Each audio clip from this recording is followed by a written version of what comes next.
Olá, sejam todos muito bem-vindos. Eu sou Carla Albuquerque, estou hoje aqui com o professor Paulo Iotti e nós vamos conversar, ele vai nos explicar muitas coisas em relação a essa questão da LGBTfobia, né? Que eu acho que é um assunto muito importante e nós precisamos trazer aí para as pessoas que nos escutam, nos assistem, para a sociedade. Professor, seja muito bem-vindo. Muito obrigado, Carla. Olá a todas, todos e todos. Um grande prazer estar aqui com vocês. Professor, eu sei que você é uma das pessoas que atuou muito na questão, né, de transformar a homofobia em crime.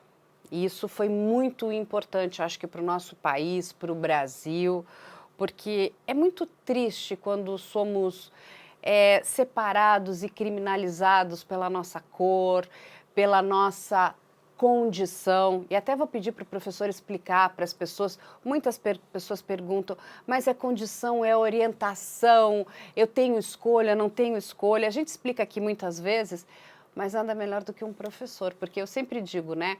Não é uma questão de escolha, né? É uma questão de condição. Ela nasceu dessa forma, como uma pessoa nasce com características genéticas da pele da cor branca ou da cor preta. E é isso que é importante, porque quando a gente explica, ensina, traduz, a gente também vai acabando com o preconceito, porque a gente precisa acabar com esse preconceito, professor. Com certeza, não, obrigado. E é uma questão muito importante, tanto da terminologia, quanto principalmente o respeito, né? A gente fala as expressões orientação sexual para se referir a homossexuais, bissexuais, heterossexuais. Então, orientação sexual é quem te atrai entre homens e mulheres, por assim dizer, para ficar no binarismo de gênero. E identidade de gênero, para falar das pessoas trans, travestis e transexuais, e as pessoas cisgênero. Cisgênero, cis significa igual, é a pessoa que se identifica com a identidade que te foi designada ao nascer. Nasceu um bebê com um pênis, a gente chama de menino. Essa pessoa, quando cresce, se entende como homem, é um homem cisgênero. Se ele se entende como mulher, então é uma mulher, é uma pessoa transgênero. Transsexual, nesse caso. Mesma coisa, nasceu com vagina, a gente chama de menina, mas ela, entre aspas, se entende como homem, é um homem trans. Então, como você falou, é errado falar em opção sexual. Acho que muita gente usa mais por força de expressão, senso comum. Pouca gente acha que as pessoas escolhem alguma coisa. Eu sempre digo, ninguém escolhe ser heterossexual ou cisgênero de um lado ou LGBT e mais de outro. A gente se descobre de uma forma ou de outra. Eu até tô com você, Carla, e com Lady Gaga, né? Nós somos Born This Way, a música dela, né? Seria muito comum, eu acho que a gente nasce assim. Não tem problema. Mas assim, esse é um tema muito questionado, né? A Organização Mundial de Saúde fala que são fatores biopsicossociais. Eu brinco, né? Ela não sabe muito o que gera orientação sexual e identidade de gênero, ela fala que tudo influencia. Mas essa é a teoria mais hegemônica. Mas eu sempre falo, né? A pessoa simplesmente se descobre de uma forma ou de outra. Não é um ato de vontade. E também, até já falei isso no Supremo uma vez, quem quiser discordar, a pessoa pensa o que ela quiser, mas assim, se fosse uma escolha, e não é, seria uma escolha digna e válida de ser vivida. Então, quer dizer, o que é liberdade no Ocidente, né, desde a Revolução Francesa? É o direito de você fazer o que quiser, vírgula, desde que não prejudique terceiro. Desde que você não agrida ninguém, não ofenda ninguém, você faz o que você quiser da sua vida. Então, assim, a expressão opção sexual é errada, a gente usa orientação sexual e identidade de gênero, e orientação, algumas pessoas falam, né, não é no sentido de orientar, de ensinar, é a ideia de uma bússola, está orientado para aquele lado, para um sexo, para o outro ou para qualquer sexo. Então, eu acho que essas são as expressões e juro que uma síntese do porquê que a gente usa elas. Mas é muito bom te ouvir falando, né? Porque quando a gente escuta a sua explicação, e a gente escuta, eu digo que todo mundo tem que escutar de coração aberto, a gente está lutando contra o preconceito. Porque o preconceito está enraizado na nossa sociedade. Eu acho que todos nós precisamos. Tem pessoas que não têm preconceito algum. Eu digo que eu trabalho numa área que eu sou muito feliz, que é a área do audiovisual. É lógico, ainda existe preconceito? Existe, mas se a gente for comparar com outras áreas, o preconceito aqui é muito menor. Eu digo que a gente tem muita liberdade, né, de ser quem somos, de nos vestirmos. É lógico, se a gente estiver dentro, enfim, do mundo corporativo audiovisual, e talvez ali o preconceito seja maior. Mas aqui é muito mais gostoso e a gente sente que as pessoas sofrem muito em outras áreas, em outras profissões. Até eu vou trazer um dado aqui que eu acho que é interessante a gente colocar na mesa. Eu conversei uma vez com uma diretora de recursos humanos de uma grande empresa, por respeito, vou guardar o nome da empresa, e ela me disse o seguinte: nós estamos contratando transgêneros. Eu falei, olha, que coisa boa, né? Eu acho que é tão importante, a gente tem que contratar, né, todo mundo, né? Se é bom, tem que ser contratado, mas a gente precisa dar oportunidade para essas pessoas. Até que vem aquela questão que eu acho que é muito infeliz. É muito mais, eu estou fazendo isso porque é moda, porque vamos colocar, sabe assim, não, a empresa precisa ensinar para as outras pessoas que somos diversos. Eu falei, ok, somos diversos. Mas é muito mais uma questão de você estar colocando, trazendo, sabe, quase que uma questão de um zoológico. Vamos colocar aqui, olha, ele é diferente de você, então temos que entender. E assim, isso é muito triste. E ao mesmo tempo, a pessoa não está fazendo aquilo por mal. Ela tenta acertar, mas está errando. Porque principalmente, quando a gente fala, professor, de um transgênero, de uma pessoa que é gay, a gente está falando de uma pessoa, sim, a gente está falando de um ser humano.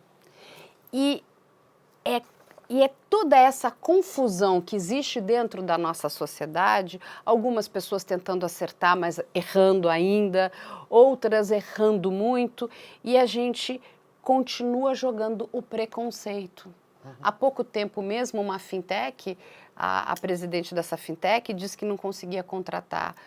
Ela gostaria de contratar pessoas negras, mas ela não conseguia porque o nível que eles colocavam era muito alto. Ou seja, ela dizia que pessoas de pele preta não conseguiam alcançar o nível da empresa dela. São frases, depois a pessoa tenta consertar, mas são frases tão infelizes. E eu digo, o preconceito está aí. A pessoa não sabe nem como se comportar.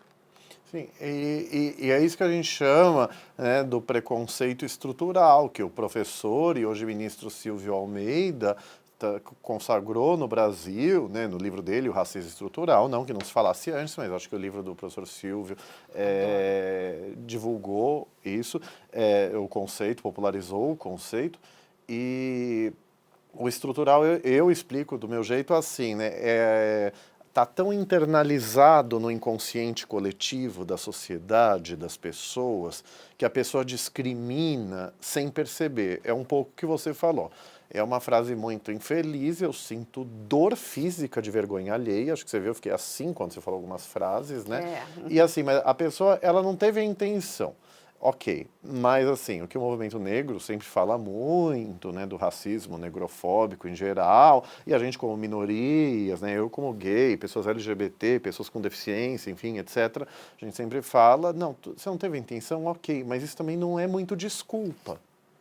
Então, quer dizer, ninguém está falando que você vai ser necessariamente processado ou processada por isso. Em alguns casos até cabe. Nesse caso que você falou, é aquela ignorância, aquele desconhecimento, mas que hoje, na era da internet, com tanta informação, pesquisas de psicologia social falam que a gente tem o problema do excesso de informação, que a gente não consegue desligar.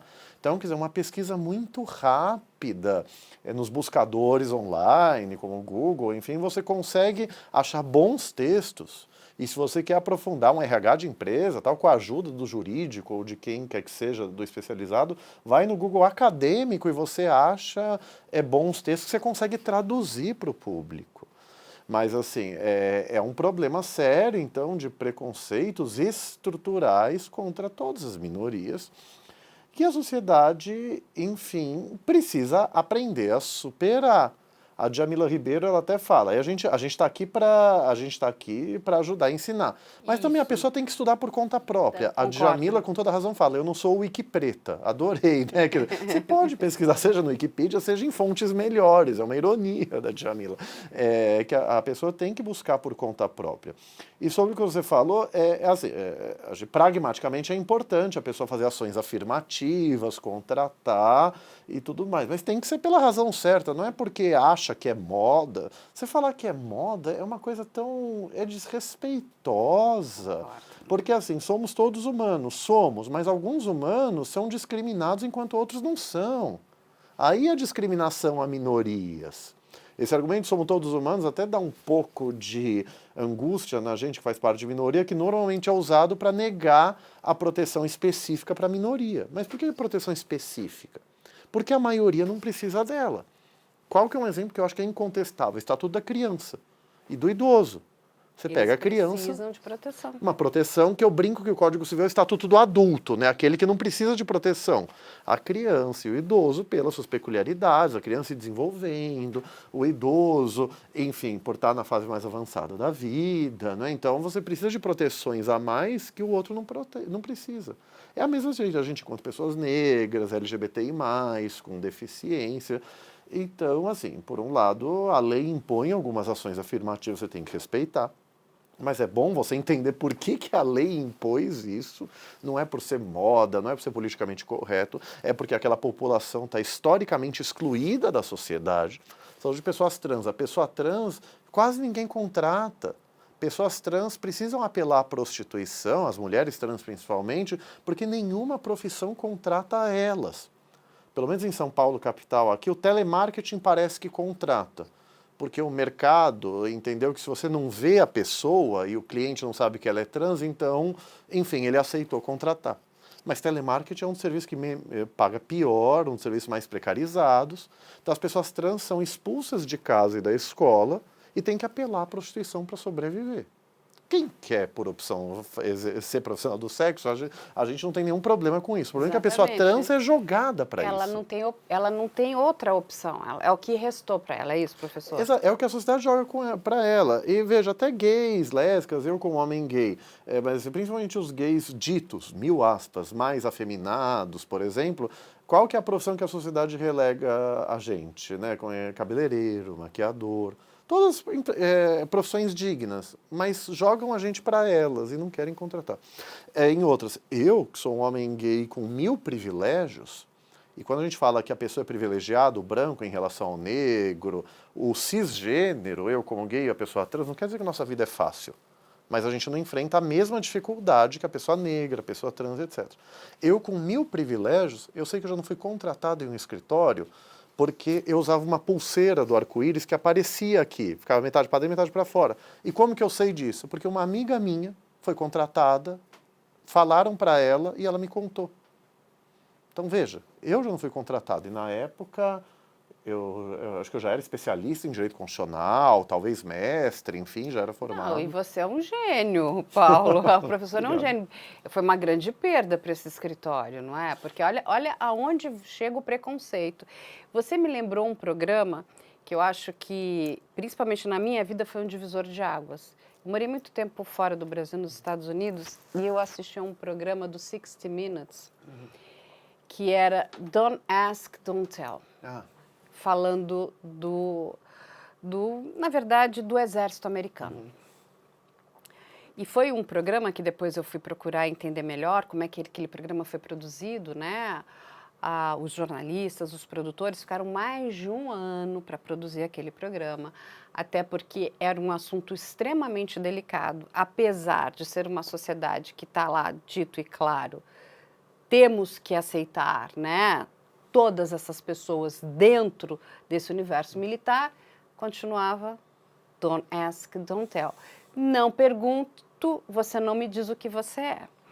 E eles fizeram ali, eles trouxeram algumas pessoas e ali, assim, e pessoas tão especiais, Então, assim, era uma mulher, né? Uma mulher gay, que era uma das melhores pilotos de caça. Aí tem um homem gay, que falava simplesmente 8 línguas. Dessas 8 línguas, 7 línguas, 3 línguas árabes, entendeu? Que eram línguas extremamente importantes naquele momento ali, né? Onde os Estados Unidos estava com aquela infiltração para ter informações, principalmente ali de Osama Bin Laden e tudo. Quer dizer, pessoas altamente especializadas, qualificadas, que se sentiam massacradas. É assim, é como se eles não fossem parte daquilo. Pessoas extremamente importantes para aquela nação, eles estão ocupando, né, um cargo muito importante dentro do exército americano, dentro da defesa do país, mas eles não podiam dizer quem eles eram, mesmo com uma lei já em vigor, aonde o preconceito deveria ser, né, abolido das Forças Armadas. E eu fiquei tão triste quando eu vi aquilo, eu falei, por que a gente tem que viver esse preconceito todo? Por que nós temos que colocar essas pessoas em sofrimento? E veja, eu conheço um pouco a política do Don't Ask, Don't Tell dos Estados Unidos, não é? Ela surgiu como uma forma de ser um meio termo na campanha presidencial do Bill Clinton, né? Foi ele que implementou, acho que ele prometeu acabar com a discriminação, aí quando eleito, ele recebeu uma oposição política muito forte, ele criou isso. Até vindo do Bill Clinton, acho que foi uma boa intenção. Se é aquela que o inferno está cheio, eu não sei, mas foi uma boa intenção. E, primeiro, essa política tem 2 problemas, né? Até então, e eu conheço de casos, de processos antigos, inclusive que chegou na Suprema Corte dos Estados Unidos e ela manteve uma demissão de um homem, enfim, que foi presumido como homossexual, primeiro assim, falava, não queremos homossexuais porque eles podem sofrer chantagem e entregar alguma coisa importante do exército. Numa época que a homofobia, a homotransfobia, mas eu estou falando de homofobia, especificamente social, era muito mais forte, então se ameaçassem contar que ele era homossexual, ele poderia entregar alguma informação importante. Então, olha a inversão de valores, quer dizer, ele está sendo chantageado ao invés dele ser protegido, ao invés do Estado reconhecer a homossexualidade, né? Quer dizer, as identidades LGBTI mais como dignas que são, não, ele aceita a discriminação social e pela discriminação social ele não queria ter homossexuais nas Forças Armadas. Aí veio o Don't Ask, Don't Tell, como uma política de supostamente melhorar a postura do Estado em relação a homossexuais e bissexuais, que é o que você falou, não pergunte e não conte. Quer dizer, você não se revela, não se assume homossexual. LGB, né, lésbica, gay, bissexual, que trans eram, e quase hoje ainda são excluídas por outros fundamentos, e a gente não pergunta. Mas nos Estados Unidos havia, me permita dizer, uma hipocrisia muito grande, porque eles perguntavam sim, eles violavam o Don't Ask. Eles ficavam investigando se a pessoa tinha indícios de ser gay, ser lésbica, ser bissexual, então, descobrindo, expulsar ela das Forças Armadas. Então, acho que no começo da década passada, se não me engano, teve uma decisão que declarou a inconstitucionalidade dessa política, mas acho que foi o Obama que revogou. Ela foi revogada, então, oficialmente, você pode ser assumidamente gay, lésbica, bissexual nas Forças Armadas, né? As pessoas trans, aqui no Brasil, elas ainda estão sendo excluídas das Forças Armadas, porque a pretexto de uma lei, a lei diz que se você tem uma doença que te deixa incapaz para o trabalho, você vai ser reformado compulsoriamente. A transexualidade não é mais considerada uma doença, desde 2018. Sim. Em 1990, a homossexualidade foi despatologizada, por isso, 17 de maio, o Dia Internacional contra a homotransfobia, a LGBTI+fobia, e em 2018, a Organização Mundial de Saúde também despatologizou as identidades trans. Então, deixamos de ser consideradas as pessoas com uma doença mental, por amarmos alguém do mesmo sexo ou nos identificarmos com outro gênero. Então, perdeu a razão de ser. Mas olha como o preconceito, até estrutural aí, mas acho que é explícito, cega as pessoas. A lei, eu estou falando agora da lei do Brasil, ela não fala que qualquer doença te faz você ser demitido das Forças Armadas. Tem que ser uma doença que te incapacite para o trabalho. Então, você tem algumas ações, inclusive uma advogada, né, a Bianca Santos, que inclusive tem um livro, uma advogada trans, que eu participei da banca de mestrado dela, faço pós-fácil do belíssimo livro dela, ela tem ganho na justiça para você reintegrar essa militar transexual nas Forças Armadas e indenização. Mas só para falar das pessoas trans, que era uma questão um pouco diferente, mas essa política dos Estados Unidos era o cúmulo, não vou conseguir ser delicado, desculpa, da hipocrisia estatal. Eu concordo 100%, porque ele serve para proteger a nação, mas ele não pode ser quem ele é. Entende? Isso é uma loucura. Me permite complementar, o ministro Roberto Barroso, ele sempre, eu não me lembro, perdão, o militar, o veterano norte-americano que falou isso, né, que foi premiado na guerra, pela atuação na guerra, se assumiu gay, enfim, e foi expulso. Aí ele fala, me deram uma medalha por matar 2 homens e me expulsaram das Forças Armadas por amar outro. Então, quer dizer, é a questão. Então, quer dizer, o que o amor por pessoas do mesmo sexo, do mesmo gênero, te incapacita para o trabalho? O Supremo, em 2015, nesse julgamento eu não participei, porque é direito militar, a gente não tem direito penal militar na faculdade, eu queria estudar mais, você sabe, né, Carla, eu mando as pessoas estudarem, então eu tendo a estudar as coisas antes de eu falar. Então, eu tento ter essa coerência. Aí o Supremo julgou rápido e ótimo. Então, não vou falar tem muitas nuances do juridiquês, mas ele proibiu a discriminação por orientação sexual nas Forças Armadas. Não estava discussão identidade de gênero, por isso que ele focou nisso. Mas, assim, o ministro Barroso, que deu um voto, ele rebateu o argumento de um cidadão que falava assim, né, não, mas quem vai respeitar um superior homossexual nas Forças Armadas? Como você vai respeitar a hierarquia? E veja, eu já vou falar quem é. Nas Forças Armadas, eu sou de centro-esquerda, a gente que é progressista, que critica o autoritarismo das Forças Armadas, veja, autoridade não é autoritarismo. O professor Sim. tem que ter autoridade militar, muito mais, mas não é autoritarismo, não é ditadura de quem está do comando. Então, quer dizer, mas já descambra para o autoritarismo muitas vezes, porque a hierarquia e a disciplina são princípios constitucionais das Forças Armadas, e tem que ter mesmo. Então, esses princípios, eles deixam de existir quando o superior é LGBTI+, enfim, a incoerência, né? E o que você falou, professor, não existe democracia quando nós excluímos as minorias. Isso não é democracia, isso está errado. E aí eu vou pedir para o professor aqui falar também, porque é muito importante todo eu acho que tem esse marco que criminaliza a homofobia. Explica pra gente, porque eu sei que você atuou muito em relação a essa questão. Não, obrigado. Me permite só dizer que eu sempre falo, né, democracia não é ditadura da maioria. Isso está na origem, quase nas origens da democracia contemporânea, né? Os ditos pais fundadores da democracia norte-americana, eles se chamam assim, é quase uma idolatria, quase uma religião, já se falavam, democracia não é tirania da maioria. O ministro Barroso tem uma frase que está nos anais do Senado, né, ele já falava antes, né? Aliás, essa eu não lembro se ele falou no Senado, mas ele já falou no Supremo. Não é que você tem 8 católicos e 2 muçulmanos numa sala que o primeiro grupo pode deliberar jogar o segundo pela janela. Democracia não se limita à regra da maioria. Eu sempre falo assim, democracia, a definição é o regime do povo, pelo povo, para o povo. A minoria faz parte do povo. A democracia não existe para você recortar um pedaço do povo e mandar matar ou segregar ou deixar de cidadania de segunda classe. Mas o nazismo queria fazer.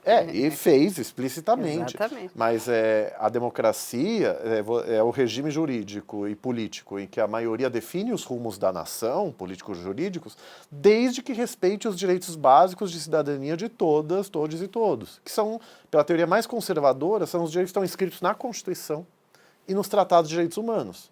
Por isso que as decisões do Supremo sobre direitos LGBTI+, sobre quaisquer minorias, na omissão da lei, eles são decisões democráticas, porque aplicam, a gente fala, democracia constitucional. Se você pegar na literatura especializada, é uma democracia substantiva, sai da mera formalidade da maioria. Então, quer dizer, mesmo a maioria não pode respeitar direitos básicos, como o direito à vida. Então não pode chutar pela janela 2 muçulmanos, porque tem 8 católicos, são só 10 decidindo. Então, esse é um ponto que é muito importante. Sobre as ações do Supremo, a decisão do Supremo, né, eu fui o advogado que fez as duas ações, né, uma pela BGLT e outra pelo PPS, o partido que agora é o Cidadania, que foi o mandado de injunção 4733, e a que ficou mais famosa, a ADO 26, que é a ação direta de inconstitucionalidade por omissão. Se eu for explicar a ação inteira, eu demoro muito, mas assim, então tanto a decisão quanto as ações, elas partem do pressuposto que a Constituição obriga o Congresso a criminalizar a homotransfobia. Aonde?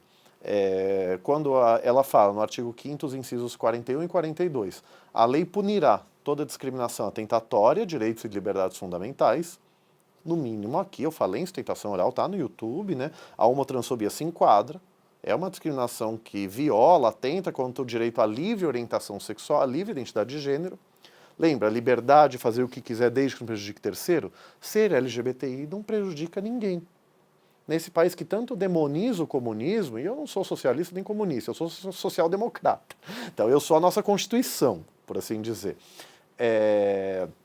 Esse é o conceito liberal de liberdade. O Estado se meter na sua vida para dizer que você não pode ser assim, porque não é o jeito certo de você viver a sua vida, isso é o que a gente chama de comunitarismo, que com algumas aspas é o socialismo. Quer dizer, o bem comum é um critério tão relevante que não existe liberdade individual. Socialistas não me xingam, não estou falando que o socialismo real, principalmente utópico, é assim. Mas esse não é um conceito liberal. Então, assim, mas o Supremo falou que a homotransfobia é racismo. E aí o inciso 42 fala que o racismo é crime. Então, e por que ele falou que é racismo? Em 2003, o Supremo falou que o antissemitismo, discriminar judeus, é forma de racismo.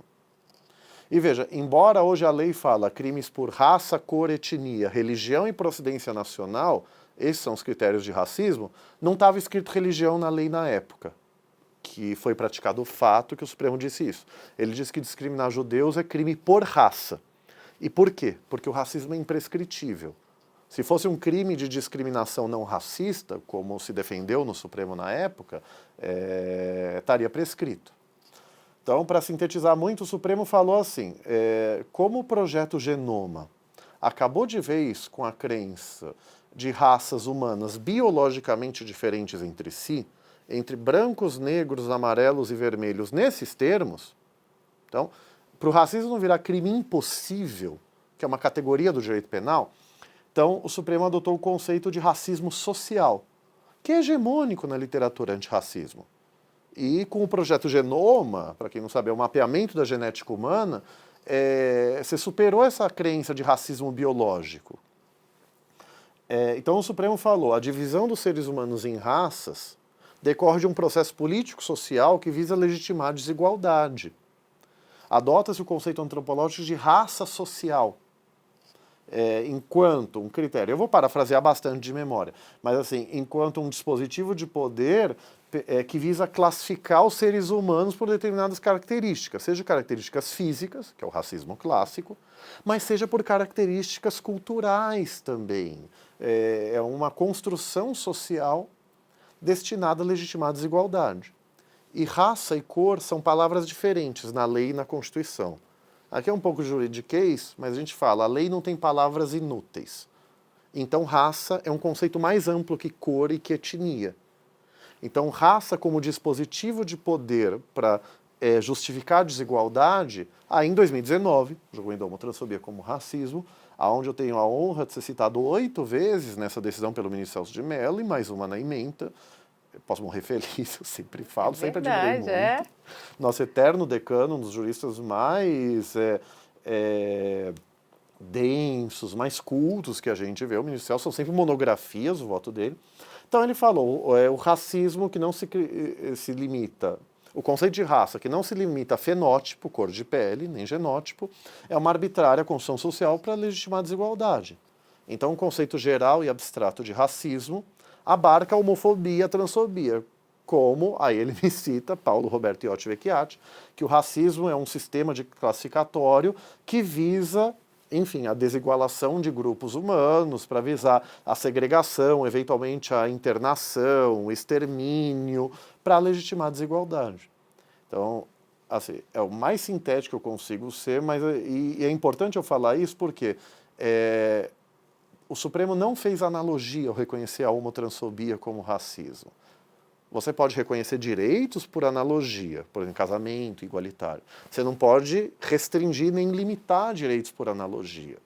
Então, muita gente critica decisões do Supremo, qualquer uma, cala sem ler a bendita decisão. Isso me irrita com uma profundidade que eu não consigo explicar. Muita gente acha que o Supremo fez analogia, e ele não fez. Então, por tudo que eu falei, os crimes por raça, que a lei diferencia dos crimes por cor e por etnia, aí a relevância, abarcam a homofobia e a transfobia por interpretação literal. E por que é importante eu falar isso aqui para você e para vocês? E eu brinco assim, que num país sério, eu podia dar uma resposta grossa. Acho que não ia dar nunca. Falar, você discorda? O Supremo decidiu, é ele que manda, obedeça. Mas isso num país sério. Porque muita gente que discorda da decisão do Supremo, seja juiz, juíza, promotor, promotora, delegado, advogado, advogada, se discorda ou não entende, não aplica e não respeita a decisão. Eu discordo de muitas decisões do Supremo, inclusive sobre direitos sociais. O Supremo é um tribunal maravilhoso para proteger a minoria da discriminação, mas as deformas com D, trabalhistas e previdenciárias, ele mantém quase tudo. Então eu critico muito o Supremo. Mas eu sempre brinco, né, cara? Eu sempre falo, quando eu acho uma coisa e o Supremo outra, quem está certo, obviamente, sou eu. Mas você obedece ele porque é ele que manda, Supremo. Por favor, brincadeira, Supremo, eu sempre digo. Mas as pessoas não... Quando eu explico que o Supremo não fez analogia, eu já soube, promotora, juiz e juíza passa a aplicar a decisão. Olha como é difícil. Muito, professor. O que beira a má fé. Você concorda ou não? O Supremo decidiu. Você tem que aplicar a decisão. Se você discorda, ok, a pessoa pode recorrer, eventualmente uma entidade pode pedir para o Supremo mudar a decisão, a gente chama embargo de declaração, mas acabou, você pode lutar para que ele mude a decisão no futuro. Gente, eu sou uma pessoa de entendimentos ousados e minoritários. Eu brinco que eu estou mal acostumado, que a gente ganha tudo no Supremo desde 2011 em minorias. Mas eu tenho muito entendimento que eu sou minoritário, você pode discordar. Você não pode não aplicar, não respeitar a decisão da Suprema Corte do país. Sim. E, professor, deixa eu lhe falar, já que você trouxe esse assunto, a gente está conversando sobre isso, e aqui nós tratamos de muitos crimes. E crimes gravíssimos, né? Crimes dolosos contra a vida. E, infelizmente, uma grande parcela desses crimes está voltada para essa comunidade LGBTQI. E o que acontece? Ainda nós temos aqui, quando a gente vai falar em estatísticas, né, a pessoa fala, não, olha, nós temos aqui tantos homicídios. Mas a gente não está falando que é um crime de homicídio motivado por essa questão que é perversa. E aí, quando eu digo, tem até um caso aqui que eu lembro aqui imediatamente, que é de uma mãe que mata um filho porque ela não aceita que esse filho é gay. É muito triste. E esse rapaz queria a todo custo o amor daquela mãe, porque é a única coisa que ele queria. Né? E o que ela faz? Ela contrata, ela chama rapazes da mesma idade para baterem no menino, no filho dela. Como eles não têm a coragem de matá-lo, ela acaba matando, coloca fogo, enfim. E o que acontece? Aí a gente vai tratar do caso, né? Inclusive com a autoridade policial, com promotores, com juízes. É um crime de homicídio. Não, isso não é só um crime de homicídio. Isso é um crime de homofobia. E o que a gente precisa, professor? Porque, assim, os números não são baixos. É lógico que eles estão escondidos. Porque vamos tirar, porque não pega bem, né? Vamos deixar só o homicídio. Como, assim, o homicídio é horrível, mas você matar uma pessoa pela sua condição, para mim isso é trágico. Sim. É perverso, é covarde, principalmente sendo um crime familiar, um pai, uma mãe, um irmão, um marido, uma mulher, enfim, são vários os crimes, né? Agora mesmo, uma criança de 2 anos, a menina Sofia, acabou sendo morta porque o casal, né? O pai se separa, ele explica, olha, eu sou um homem gay, quero viver com esse outro homem. A mulher não aceita, está com outro homem, o que eles fazem? Ao invés de eles vão onde? Naquela criança, para atacar esse casal que está profundamente, inclusive, perturbado. Então, são muitos casos, professor. São. O que a gente precisa fazer? Como é que a gente muda essa realidade? Assim, porque como é que a gente avança? Eu sei que a gente só vai mudar através da educação, muita educação, mas é muito triste.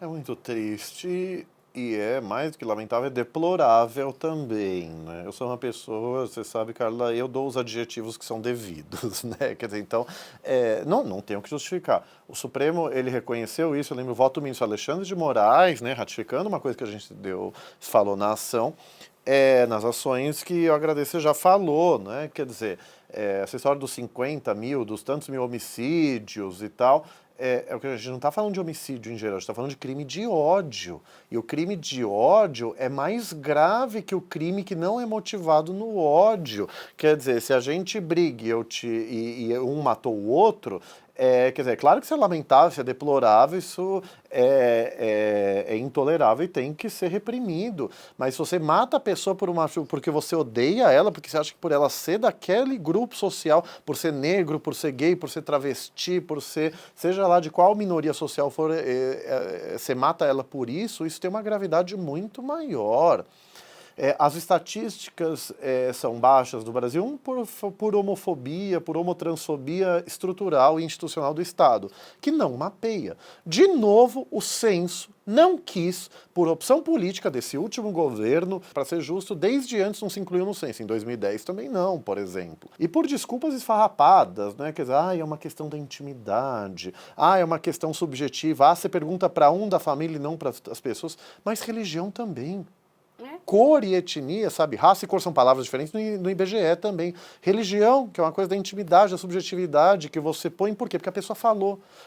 E uma terceira pessoa, não, aqui nessa casa tem 2 católicos, um muçulmano, um budista. Quer dizer, você faz a partir da declaração. E a pessoa fala se ela quiser, ela vai falar se as pessoas da casa estão à vontade para isso. Então, não tem por que não colocar orientação sexual e identidade de gênero.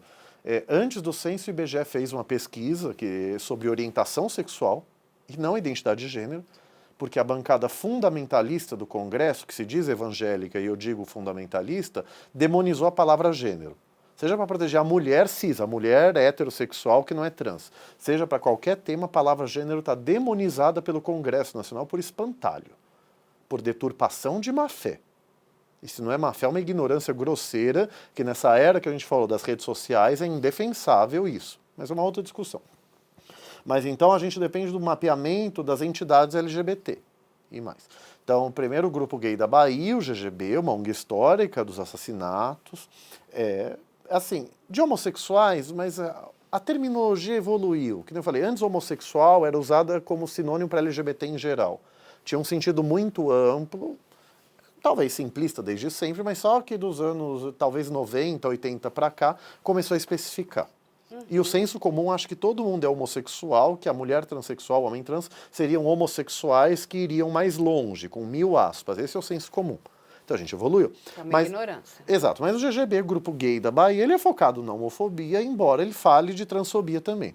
Então a gente tem os relatórios deles e da ANTRA, Associação Nacional de Travestis e Transsexuais, que aí fala da questão da transfobia especificamente. Esses relatórios são criticados porque eles partem de notícias de jornal. Então, quer dizer, mas como você sabe que é homofobia ou transfobia? Bom, primeiro que a matéria fala gay morto, travesti morta, e a travesti às vezes bota no masculino também, que eu não vou falar aqui. Então, por que você destacou isso? A própria matéria já meio que presume a homotransfobia da morte.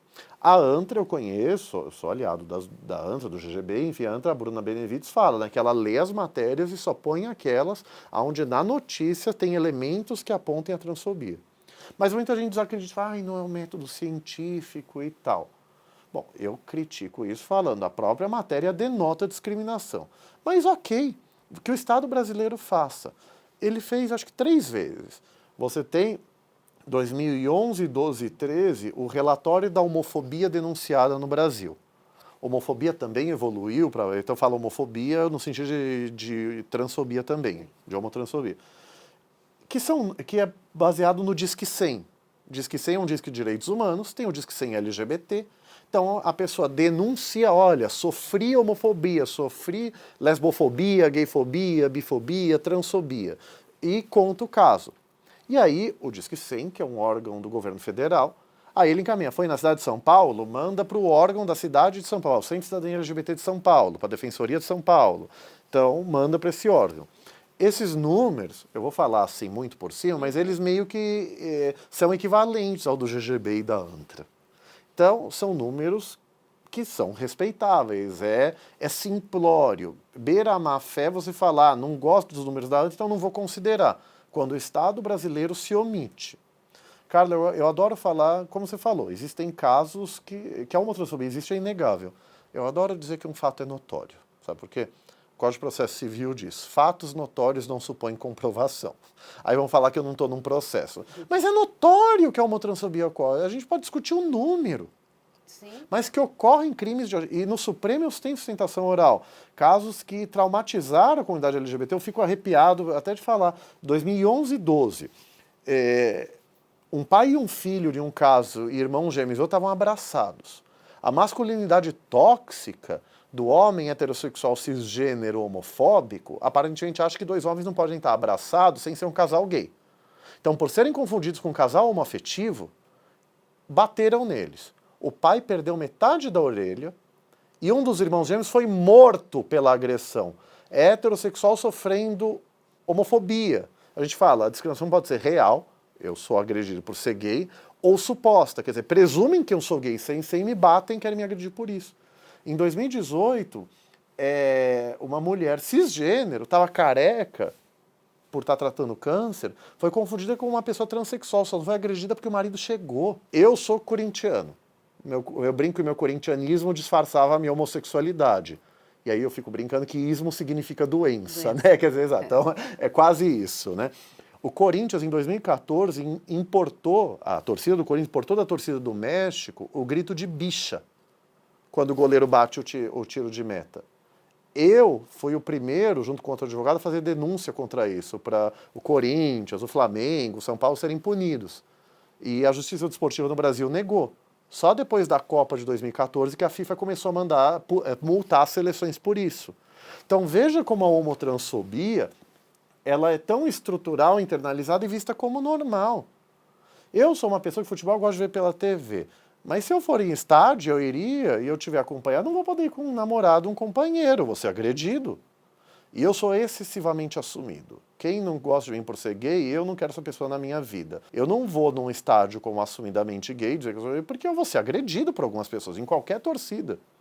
Mesmo a do Corinthians, que é uma torcida antifascista e tal, mas mesmo a Gaviões da Fiel, assim, a diretoria não sendo homofóbica, transfóbica, toda torcida tem isso, porque faz parte do povo, independente da torcida, independente de classe social. Mas isso é muito triste, professor. Isso é muito triste. E você sabe que eu lembrei de um outro caso aqui que quero comentar com você, que é de um ator do SBT, e que ele é encontrado morto.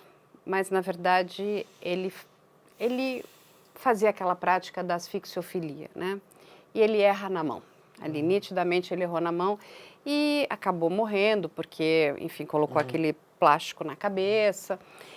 E você sabe o que é triste, professor? É porque essa questão, essa prática, é uma prática que causa sofrimento. A pessoa, para conseguir ter algum prazer, ela precisa, né, inclusive, se colocar vamos dizer, um dano físico, né? E eu lembro que na época a gente falou muito sobre isso e da importância de nós trazermos, inclusive, esse assunto à tona para explicar isso para as pessoas, explicar o sofrimento. Porque isso não é uma prática, enfim, de gays ou de não gays. Isso é uma prática que existe. Sabe o que acontece? O que aconteceu? E isso é coisa de gay, deixa pra lá. É daí pra pior. É daí pra... E é triste isso. Até onde a gente... Porque nós não conseguimos evoluir. A gente evolui muitas coisas, mas aí quando a gente, inclusive, quer explicar determinados assuntos, determinadas questões, né? Eu lembro que na época eu fiz até um grande estudo, tem até o vocalista de uma grande banda americana, que ele morre dessa forma e era um, um homem que era, inclusive, acho que, se não me engano, ele estava casado com uma mulher na época. Então, assim, não tem nada a ver, mas tudo que é ruim, principalmente nesse universo, infelizmente tem uma quantidade que não é pequena não, que é considerável de pessoas que fala não, isso aqui se é ruim, então é porque está ligado a essa comunidade de pessoas. Professor, como é que a gente luta contra isso? Isso é um ponto, né? Essa é a desumanização. Que, no livro coletivo que eu organizo, Em Defesa da Homotransfobia como Racismo, o professor Rodney William, né, Babalorixá, defende que a homofobia, a transfobia, né, são formas de racismo. Ele fala, racismo é desumanização. Isso é o racismo. Você desumaniza, você nega a humanidade, ou, enfim, você menospreza uma pessoa, considera ela pária social ou inferior a você, pelo modo de ser dela. Mas e o que é a desumanização em geral? É você generalizar para todo aquele grupo a prática de uma pessoa. Veja, como você falou, né, essa forma de ter prazer sexual pela dor e tal, não tem nada a ver com orientação sexual e identidade de gênero. Casais cis hétero, né, que não são LGBTI+, não assumidos, gostam, têm prazer com isso. Então, uma coisa tem nada a ver com a outra. Mas assim, se um gay pratica, as pessoas generalizam isso para todos os gays. Uma pessoa negra pratica, negra generaliza para toda pessoa negra. Então, a gente fala, o homem branco cis hétero sem deficiência erra, é ele que errou. Ninguém fala que todo homem, todo branco, todo cisgênero, todo hétero errou. Mas o integrante da minoria errou, em geral, generaliza. Tem pessoas LGBTI+, que até cometem crimes? Sim, tem, é óbvio que tem.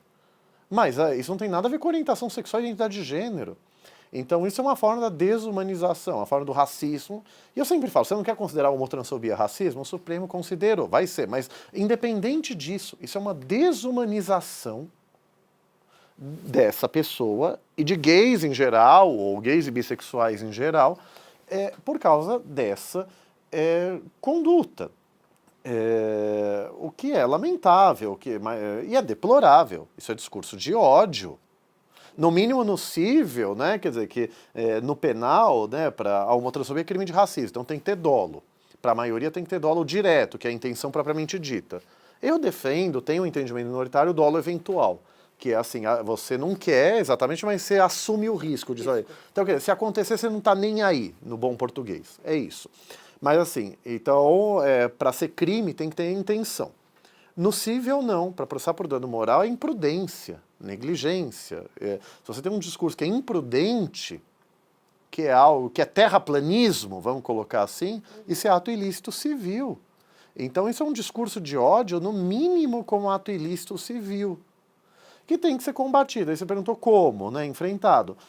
Capacitação e sensibilização são termos que a gente usa mais para o poder público.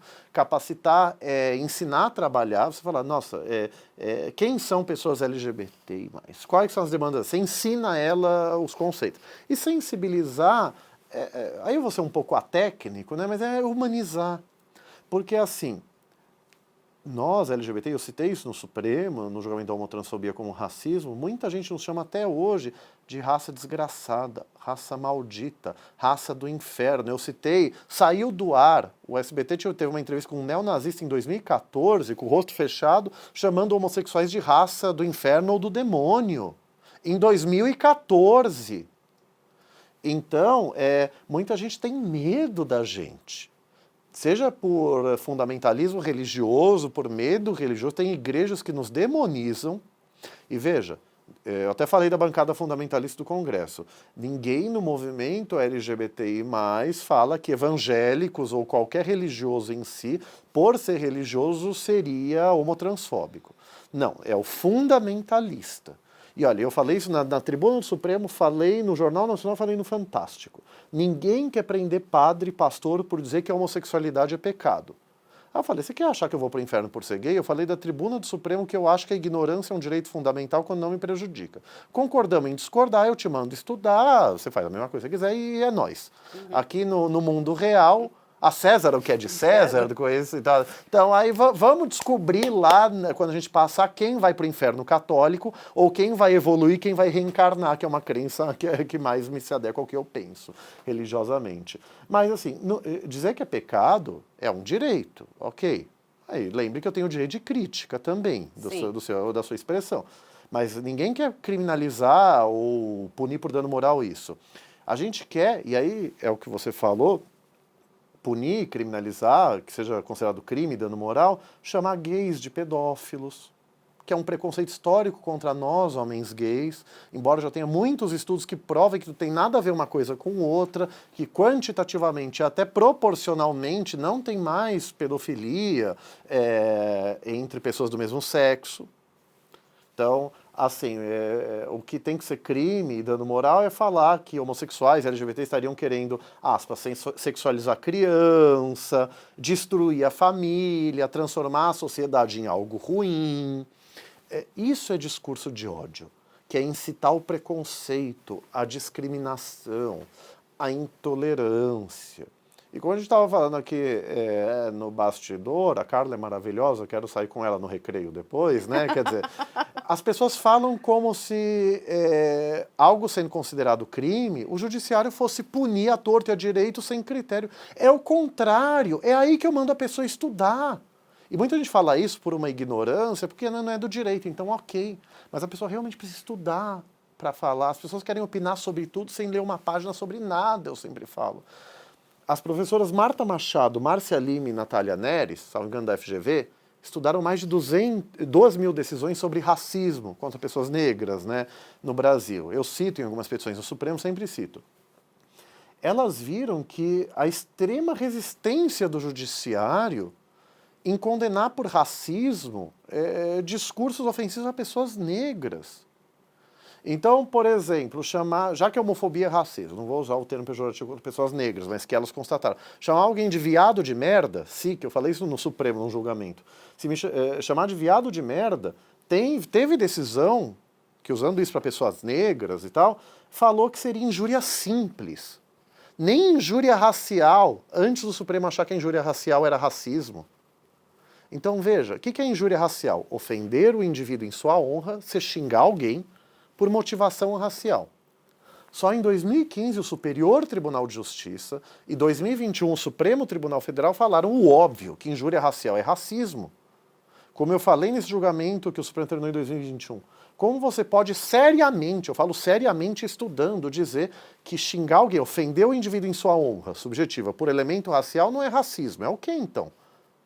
Mas o judiciário e elas constataram, além de exigir o dolo direto, a intenção de ofender, mediante imputar, mediante você atribuir à condição uma ofensa, negro disso, viado já é um termo pejorativo, a gente usa, a gente ressignifica, mas não use com quem você não tem intimidade. Mas além do adjetivo pejorativo à identidade da pessoa, que já devia ser mais do que o suficiente, a maioria dos tribunais, enfim, exige uma intenção de discriminar que ninguém sabe o que é, porque não está em livro nenhum de direito penal. A gente não... Então, quer dizer, ou seja, chamar de viado de merda, teve a intenção de ofender. Muita gente fala, mas cadê a intenção de discriminar? Isso é um absurdo, a intenção de discriminar está na atribuição. Então, eu tenho falado algumas coisas. Eu sou advogado de contencioso, eu gosto de processar, né, que tem um advogado consultivo, que é contrato e tal. Vamos deixar isso muito... Numa época de fake news e deturpações é bom eu falar. Eu sou advogado de processo, eu gosto. Sou professor, né, até gosto, acho que mais de dar aula, mas eu sempre vou adorar um bom contencioso. Mas você, quando vai... Eu perdi o raciocínio na piada, mas assim... você vai processar alguém, quer dizer, a atribuição do adjetivo pejorativo já devia ser mais do que suficiente. Principalmente por dano moral civil. Lembra, onde a imprudência, ato ilícito, não é dó. A imprudência no penal que a gente chama de culpa, o crime culposo. Você não teve a intenção, mas você teve negligência, imprudência e tal. Não tem racismo culposo no Brasil, infelizmente. Até por dolo eventual é difícil. Mas, então, os tribunais negam isso. Eu queria falar assim, é uma coisa muito comum, né, se falar, tá na lei, a litigância de má-fé. A parte, o advogado, assim, a má-fé clássica é alterar a verdade dos fatos a seu favor. Mas advogar contra a lei, etc. Existe a litigância de má-fé? Existe. Existe advogado, advogada que comete? Comete. Estou falando desde o ano passado, Carla. A gente tem que começar a falar da judicatura de má-fé, da decisão judicial de má-fé. O juiz, a juíza tem que ser imparcial, quer dizer, o juiz não conhece, vamos supor, a gente está brigando, ele não conhece nenhum de nós dois, ele vai decidir, ela conforme a sua consciência, mas de acordo com a lei. Sim. Ninguém é perfeito, o direito não é matemática, a gente pode discordar, ok. Mas tem decisões que são tão terraplanistas, que eu estou falando assim, eu falei no Conselho Nacional de Justiça, semanas atrás, que teve um estudo, Percepções do Judiciário pela Sociedade, eu falei pelo advogado, então eu falei algumas coisas assim, falei da judicatura de má-fé, porque eu falo, se eu advogado, escrevesse na minha petição exatamente o que a decisão decide depois, eu seria multado por má-fé. Seria punido. Então, quer dizer, a gente precisa humanizar o judiciário, que eles não são deuses nem deusas, né? Então não são perfeitos, então tem que ter algum controle. Só deixa eu terminar essa fala com um último exemplo. A gente falei do racismo estrutural, do professor Silvio Almeida e outros.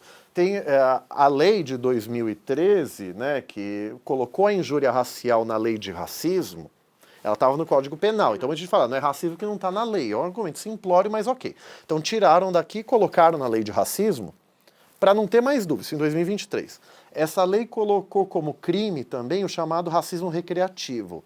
Uma expressão criada pelo professor Adilson José Moreira, no livro Racismo Recreativo, para falar assim, com base em pesquisas de psicologia social, e aí superando o senso comum, aí é uma ignorância, não como ofensa, mas que as pessoas não sabem mesmo, o humor é usado como uma forma de manter hierarquias sociais. Você faz piada com pessoas negras, gays, LGBT, etc., porque você generaliza todas as pessoas aquelas características. O professor Adilson fala, o Mussum, tão amado, ele era amado mesmo, mas era o homem preto, né, negro retinto, sempre bêbado em situações ridículas.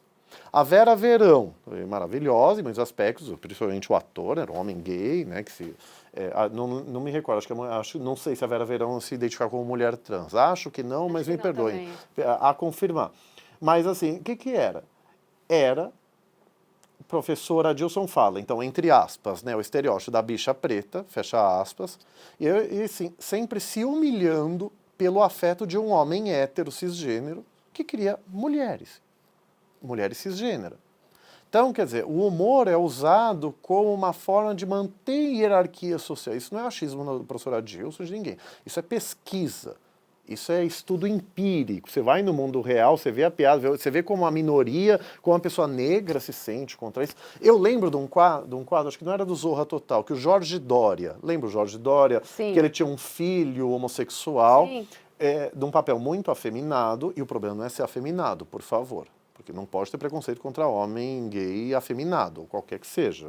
Mas assim, você colocava, o Jorge Dória era sempre o pai querendo falar que o filho era pegador, ficaria saindo com muitas mulheres e tal. O que é uma incoerência, né? Porque se a mulher faz isso, ela é considerada vida fácil, eu tô sendo gentil. O gay que faz a mesma coisa é o promíscuo. O homem hétero, ele pode, né? Exatamente, professor. Enfim, a incoerência. A ideia do programa era mostrar o homossexual como alguém que envergonha o pai. E terminava o Jorge Dória falando, aspas, onde foi que eu errei? Fecha aspas. Se me dá uma irritação como homem gay, eu sempre falava pra TV, você errou de ser um homofóbico que precisa estudar. Aí eu tô sendo bonzinho com o que eu pensava mesmo. Então, veja como isso me ofendia. Eu mandei uma entrevista, não sei o que vai sair, o veto do beijo gay nas novelas. Eu não gosto muito de novela brasileira é a melhor do gênero, mas eu prefiro seriado e tal, então eu não vejo novela. Acho que desde Deus nos acuda, com a maravilhosa Dercy Gonçalves em 96. Uma anja bem travessa, é nóis, adoro ela. Então, Dercy é sensacional. Maravilhosa. Aí, em 2005, na novela América, lembro que o Bruno Gagliasso e o outro ator, eu não lembro o nome, me perdoe, ficou as últimas 2, 3 semanas da novela anunciando que ia ter o beijo gay. Eu fui assistir a novela por isso. Eu fiquei assistindo 2 semanas, ansioso por isso. Poder ver o beijo. E a dona Rede Globo autorizou. E a Globo que é a melhor emissora do país em termos de inclusão. Então, quer dizer, assim, mas até os melhores erram e merecem crítica. Eu quero deixar isso consignado. Aí na hora H vetou o beijo, gravou o beijo. O Bruno Gagliasso falou, acho que a Glória Pérez falou e vetou. O Bruno Gagliasso disse que chorou. Eu chorei de ódio. Me senti atacado e menosprezado, porque a ideia de que o beijo homoafetivo seria algo perigoso, algo ruim, ou algo problemático e tal. O que é homofobia? Proibido, né? Então, em 2005 eu ainda não estava em contato com muitas associações LGBT, então, quer dizer, isso como não foi um ataque ao indivíduo, teria que ser ação coletiva. Eu tenho ação pronta, está no meu computador.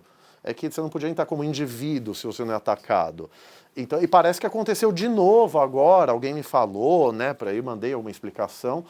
Então, são desumanizações. Sim, eu fui ao show recentemente da Adriana Calcanhoto, onde ela faz uma homenagem a Gal Costa. Estava lá um meu amigo, que lhe falei aqui, que é o professor Pardal, Rodrigo Pardal. Estávamos lá ouvindo aquele show maravilhoso. E eu falo para ele, falei, Pardal, olha essas músicas, né? As músicas de Gal, agora cantadas pela Adriana, duas mulheres lésbicas. E olha que elas cantam para atender um público hétero. Eu falei, como deve ser dolorido e difícil elas não poderem expressar quem elas são. Sim. Porque assim, é isso, é o que você está falando. E qual é o problema de você poder cantar para o seu amor? Então ela canta para um amor que não é o dela, que não a representa, que não fala sobre ela, que fala sobre outras pessoas e que não tem problema nenhum. Sim. Mas o que eu quero dizer, por que ela também não pode estar incluída nessa música? Entende? Porque são músicas mais antigas. Hoje, muitas coisas mudaram, graças a Deus. Mas quando a gente volta e estávamos ouvindo aquelas músicas, e ele me disse, falou exatamente isso, Carla. As pessoas não podiam ser quem elas eram. Tudo isso isso é muito triste. E ainda não podem. Assim, porque assim, o Brasil não é São Paulo e São Paulo não é a Avenida Paulista, que é o meu lugar favorito. Acho que mais do que a Paulista eu gosto só de Nova York. A Times Square consegue ser mais legal. Com dólares, por favor, né? Ter. Mas assim... Londres também é bom. O nosso gueto, inclusive em São Paulo, para assim dizer, a região da Avenida Paulista, Augusta, Praça Roosevelt e Praça da República, né, por assim dizer. Mas fora dos guetos, e não só em periferia, em classes altas, também bairros de classe alta e tal, você ainda pode ser agredido por casos emblemáticos. A lampadada da Avenida Paulista, sim, então, que marcou também, então, na Avenida Paulista. Eu uma vez estava saindo com um menino, na época, isso em 2010, né, a gente fala menino, eu tenho que dizer que dos 2 maiores de idade, né, por favor.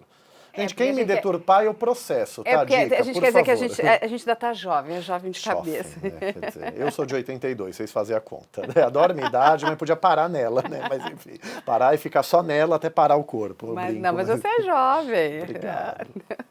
Mas assim, eu com um menino andando na Avenida Paulista, foi um skinhead, ele falou alguma coisa, ele gritou skinhead. Que na época, nessa expressão, na época dos carecas do ABC, se identificava com um neonazista, isso na Avenida Paulista. Mas é um lugar que, em geral, 99% do tempo você está bem. Como sim, LGBT, um casal andar de mão dada, é seguro. Então, assim, muita gente ainda hoje não pode ser quem é. No passado, mas ainda hoje acontece, acho que espero que raramente, da mesma forma que internava em um hospital psiquiátrico a mulher que ousava não ficar obedecendo o homem, internava um LGBT também, porque a homossexualidade era considerada uma doença mental, como a transexualidade. Porque você tinha a lei da mulher honesta, não é isso, professor? Aí só piora, né? São as aberrações. Nelson Hungria, um dos nossos principais, acho que é o maior criminalista brasileiro, e ele é muito bom em muitas vezes, ele falava, foi ministro supremo, falava que, aspas, não existia estupro no casamento porque haveria débito conjugal, fecha aspas. Uma expressão horrorosa, relação de débito e crédito, então um é obrigado a transar com o outro. Olha o simplismo acrítico de conveniência, né?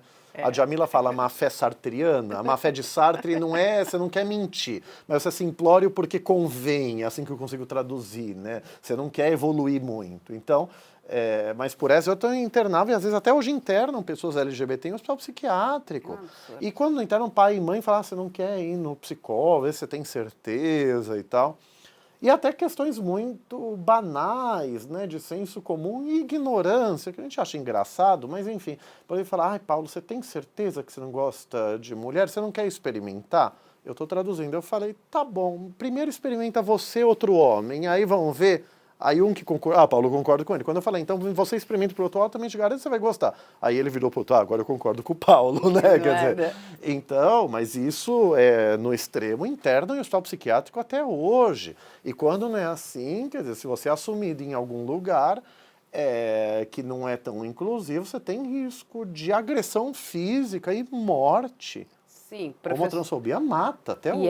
E eu vou trazer agora um tema para a gente encerrar que é muito dolorido, que está ligado com a transfobia. Não sei se o professor conhece uma plataforma chamada Discord, uma plataforma de comunicação. Eu acho que eu sei o que é.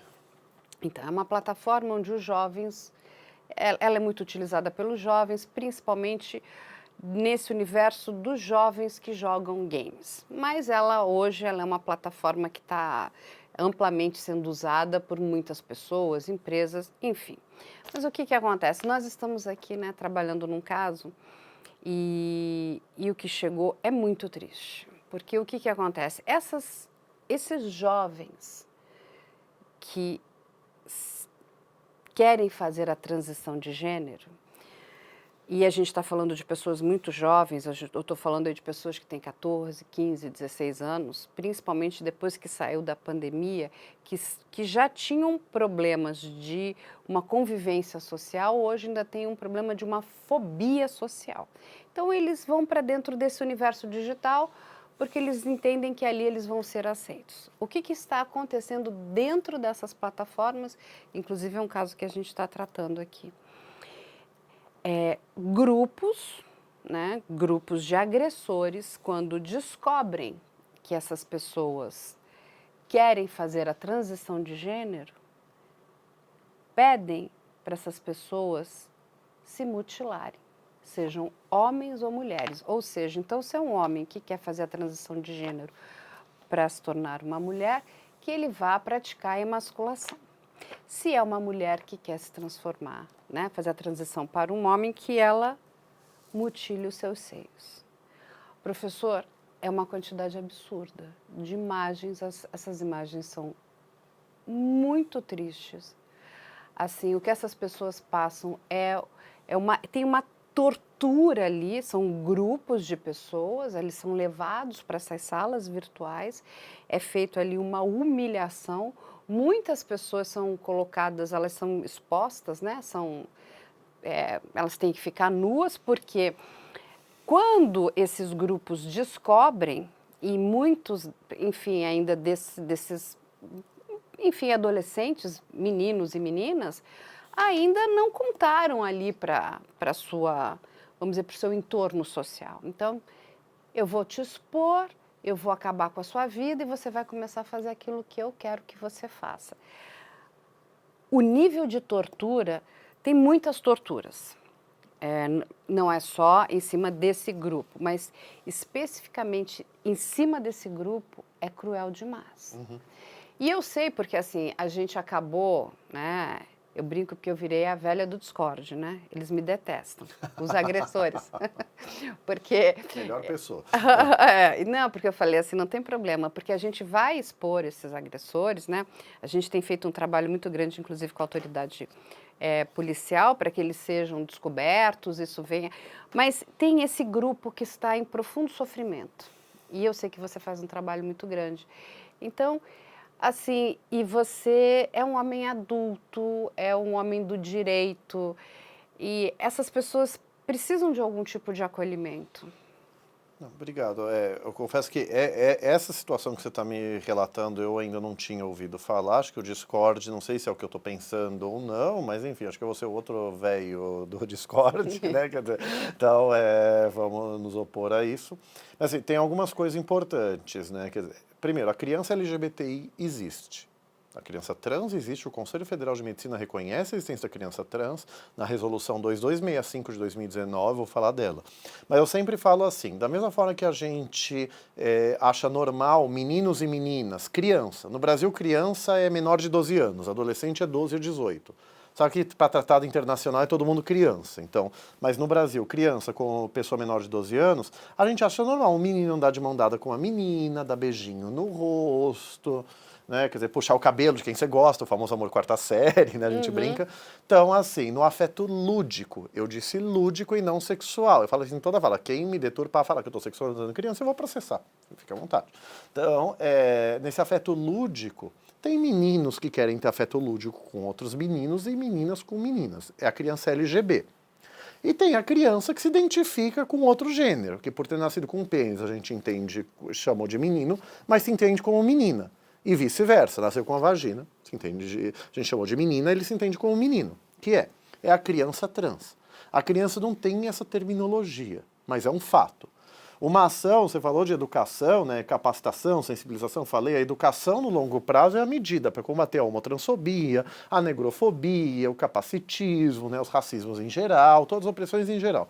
Eu tenho uma ação para que o Supremo diga que a lei do Plano Nacional de Educação, quando ela proíbe todas as formas de discriminação, ela exige que as escolas previnam e reprimam a discriminação por gênero, machismo, identidade de gênero, transfobia e orientação sexual. O Supremo até já falou isso em outras decisões, quando ele declara inconstitucional a lei municipal ou estadual que proíbe o debate de gênero na escola. Mas essa ele não julgou. E eu estou citando por quê? Essa é a DIN 5668.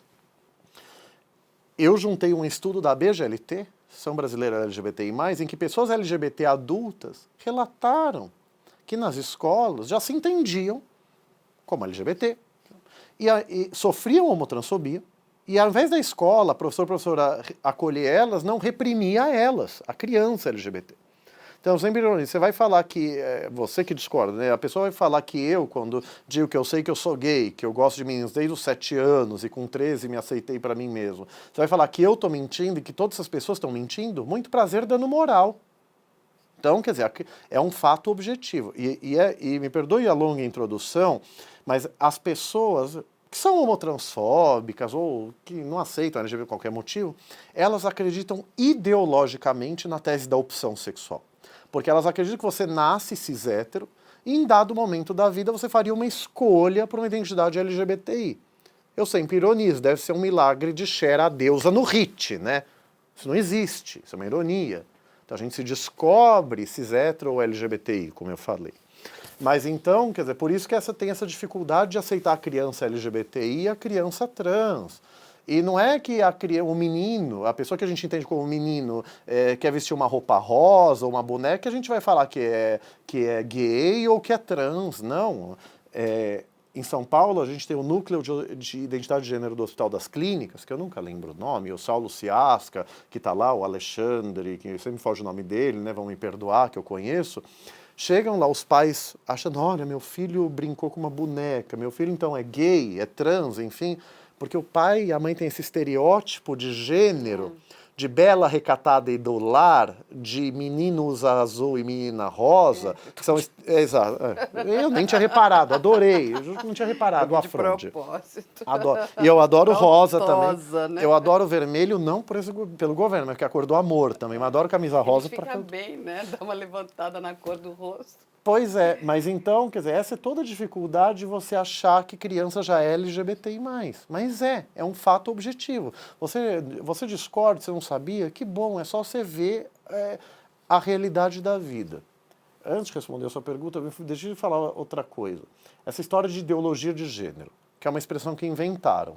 Essas pessoas usam ideologia no sentido pejorativo de ideologia, que curiosamente é o marxista. Algo contrário ao mundo real. Quer dizer, no mundo real, essa xícara é preta, com detalhe amarelo e branco, e você, ideológica, por conveniência, fala que é rosa. É a lei da gravidade. Se eu soltar, vai cair. Não posso falar, gravidade é inconstitucional na Terra. Quer dizer, é que esse é um conceito de ideologia das ciências naturais, da matemática, direito, sociologia, vida em sociedade é humanas, onde pessoas racionais e de boa fé discordam. Então é um conceito ruim de ideologia. Por isso que muita gente na sociologia, antropologia, fala que não existe ideologia de gênero. Existem normas de gênero, quer dizer, esses pressupostos. O pai acha, nossa, meu filho, ao invés de usar azul, usou rosa, está brincando com uma boneca. Ele se preocupar com a masculinidade do filho. Isso é um estereótipo. Então, quer dizer, é uma presunção social. Mas eu adoto, e o Supremo concordou na homotransfobia, como racismo, é uma das partes que foi citado, que o que existe é a ideologia de gênero heteronormativa, cisnormativa e machista. Ideologia de gênero ela existe enquanto há algumas pessoas defendendo que heterossexuais valem mais do que as outras orientações sexuais, pessoas cisgênero valem mais que as pessoas trans e que o homem valeria mais que a mulher, o machismo. Então, isso está relacionado em tudo isso. Então, a criança trans, o que a gente defende, ninguém nunca defendeu cirurgia para criança trans. Até me irrita falar isso, isso é teoria da conspiração. Está até na resolução do Conselho Federal de Medicina e teve sempre, a idade mínima, hoje é 18 anos, antes era 21. Sabe que 21 anos, até 2003, era a maioridade civil, embora penal fosse antes. Então, não, o que se defende é o bloqueio hormonal da puberdade. Que assim, porque a puberdade é irreversível. Então, o homem trans, o adolescente trans, sabe como ele chama a menstruação? De monstruação. Imagina um adolescente que se entende como homem e começa a menstruar. Então, não, você quer bloquear a puberdade. Então, veja, ninguém nega que a biologia influencia. A questão é uma identidade social com a pessoa. Como diz o Supremo e a Corte Interamericana de Direitos Humanos, a identidade de gênero é autopercebida. A orientação sexual também. Não é uma opção, mas é você que vai dizer com quem você se identifica. Então, a pessoa que se identifica como homem vê seio crescer e menstruação. O homem trans, ele bota a faixa para apertar o seio. Você como mulher cis, imagina a dor e como isso faz mal. Não, é horrível. Então quer se bloquear a puberdade, porque a puberdade é irreversível, mas o bloqueio hormonal não. Se a criança depois se descobrir que não é trans, é só desbloquear. Isso defende a hormonização, aí sim colocar hormônio, aos 16 anos, que no Brasil é a idade que você se torna relativamente capaz. A sua vontade começa a ser considerada pelo direito. Antes disso, é mais na questão da adoção e da guarda que a vontade da criança é considerada. Então, eu acho importante, antes de responder, falar, ninguém quer definir cirurgia para criança e nem adolescente trans. Nunca se definiu. Quem diz que o contrário está mentindo ou falando por ignorância. E é ato ilícito nos dois casos, no mínimo cível. Então, por que eu estou também falando tudo isso? O homem trans realmente quer tirar os seios. Quer construir um pênis, não, porque a cirurgia ainda não é perfeita. Então o homem trans normalmente, tirando o seio e tomando hormônio masculino, adulto, ele já fica satisfeito. A mulher transexual, muitas vezes, quer fazer a cirurgia que não é cortar o pênis, pelo amor da deusa, mas assim, quer transformar o pênis numa vagina. Então, Sim. até que nem toda pessoa transexual quer isso. E as travestis não querem isso. Quer ser respeitada como travesti. Sim. A mulher transexual quer ser respeitada como mulher, o homem trans quer ser respeitado como homem. Ponto. Então, e a travesti quer ser respeitada como travesti. É uma identidade feminina, mais própria. Mas é óbvio que é a pessoa que tem que querer fazer no tempo dela. Você está falando, é um crime de lesa humanidade muito grave. Você querer obrigar a pessoa antes do tempo dela, ela nem sabe se está preparada. Às vezes a pessoa, não, eu vou ser homem trans, mas não sei se eu quero tirar o peito. E, gente, é adolescente. Então, quer dizer, a pessoa ainda está aprendendo. Adolescente tem muita dúvida, curiosidade, e às vezes os pais não sabem que é trans. Nos Estados Unidos tem um problema seríssimo. Sabe que os Estados Unidos, o Brasil, tem quase tudo é lei federal. Mas nos Estados Unidos, cada estado tem seu código civil, código penal. Então, tem estados que estão obrigando as escolas a se desconfiar que é trans, contar para os pais. Aí, parlamentares, trans ou não, falam, olha, isso é uma violência, pode gerar a morte dessa criança, esse adolescente, se você contar para o pai que ele é trans. Querem proibir, além do bloqueio hormonal, um estado acabou de proibir drag queen, que não é uma pessoa trans. Drag queen normalmente é gay, mas pode ser até um homem hétero. Uma drag queen, uma pessoa que, para uma performance, um show, se veste... Crossdresser. Se veste de uma roupa feminina, mas com estereótipos, você quer brincar, drag king é a mesma coisa, mas no sentido inverso. Querem proibir o drag queen de ler para criança livro infantil. Veja, qualquer livro pode ser a história da Branca de Neve e ela só recitar a Branca de Neve clássica. Proibiram. É uma homotransfobia, seria uma dragfobia, por assim dizer, muito específica. Então, você não pode, obviamente, descobri que a criança é trans, então você vai agora fazer a cirurgia XY. Não, isso tem que ser no tempo da criança. E veja, transexualidade, travestilidade, identidades trans não são doença. Então não tem que ter mais laudo de psiquiatra e psicólogo para poder mudar os documentos, como se exigia. A criança, obviamente, tem um acompanhamento multidisciplinar. Não por ser doença, mas por ser criança. Eu dou aula de jeito da criança também. A gente chama criança como, aspas, pessoa em peculiar posição de desenvolvimento. Pessoa que ainda está adquirindo a maturidade. Sim. E o que diz o senso comum? Justamente por isso ela não sabe o que ela quer. Então, você vai definir para ela como ela se sente. Então, quer dizer, é claro que você tem que esperar ela ficar adulta para ter algo que é irreversível, como a cirurgia. No mínimo, é uma das dificuldades do direito, porque a pessoa só manda no próprio nariz, se torna plenamente capaz aos 18 anos, maior de idade. Mas a criança LGBT existe, como eu falei, a criança se entende como pertencente do outro gênero, como criança trans, e se você não deixa a criança que se entende como menina trans se vestir de menina e mantém como menino, você não respeita o nome da pessoa, o nome social, né, e mantém o nome civil, essa pessoa entra em depressão e foge da escola, e quando não é expulsa. Então não é evasão escolar, a escola expulsa essa criança, e muitas vezes expulsa mesmo, e a família também, porque não respeita a identidade de gênero dela. Veja, quem está sendo ideológico? O fato da vida, o que acontece no mundo real, na concretude do mundo, na materialidade dos corpos, para falar com um setor do feminismo radical que é transfóbico. Essa pessoa se entende como trans e quer ser respeitada enquanto tal.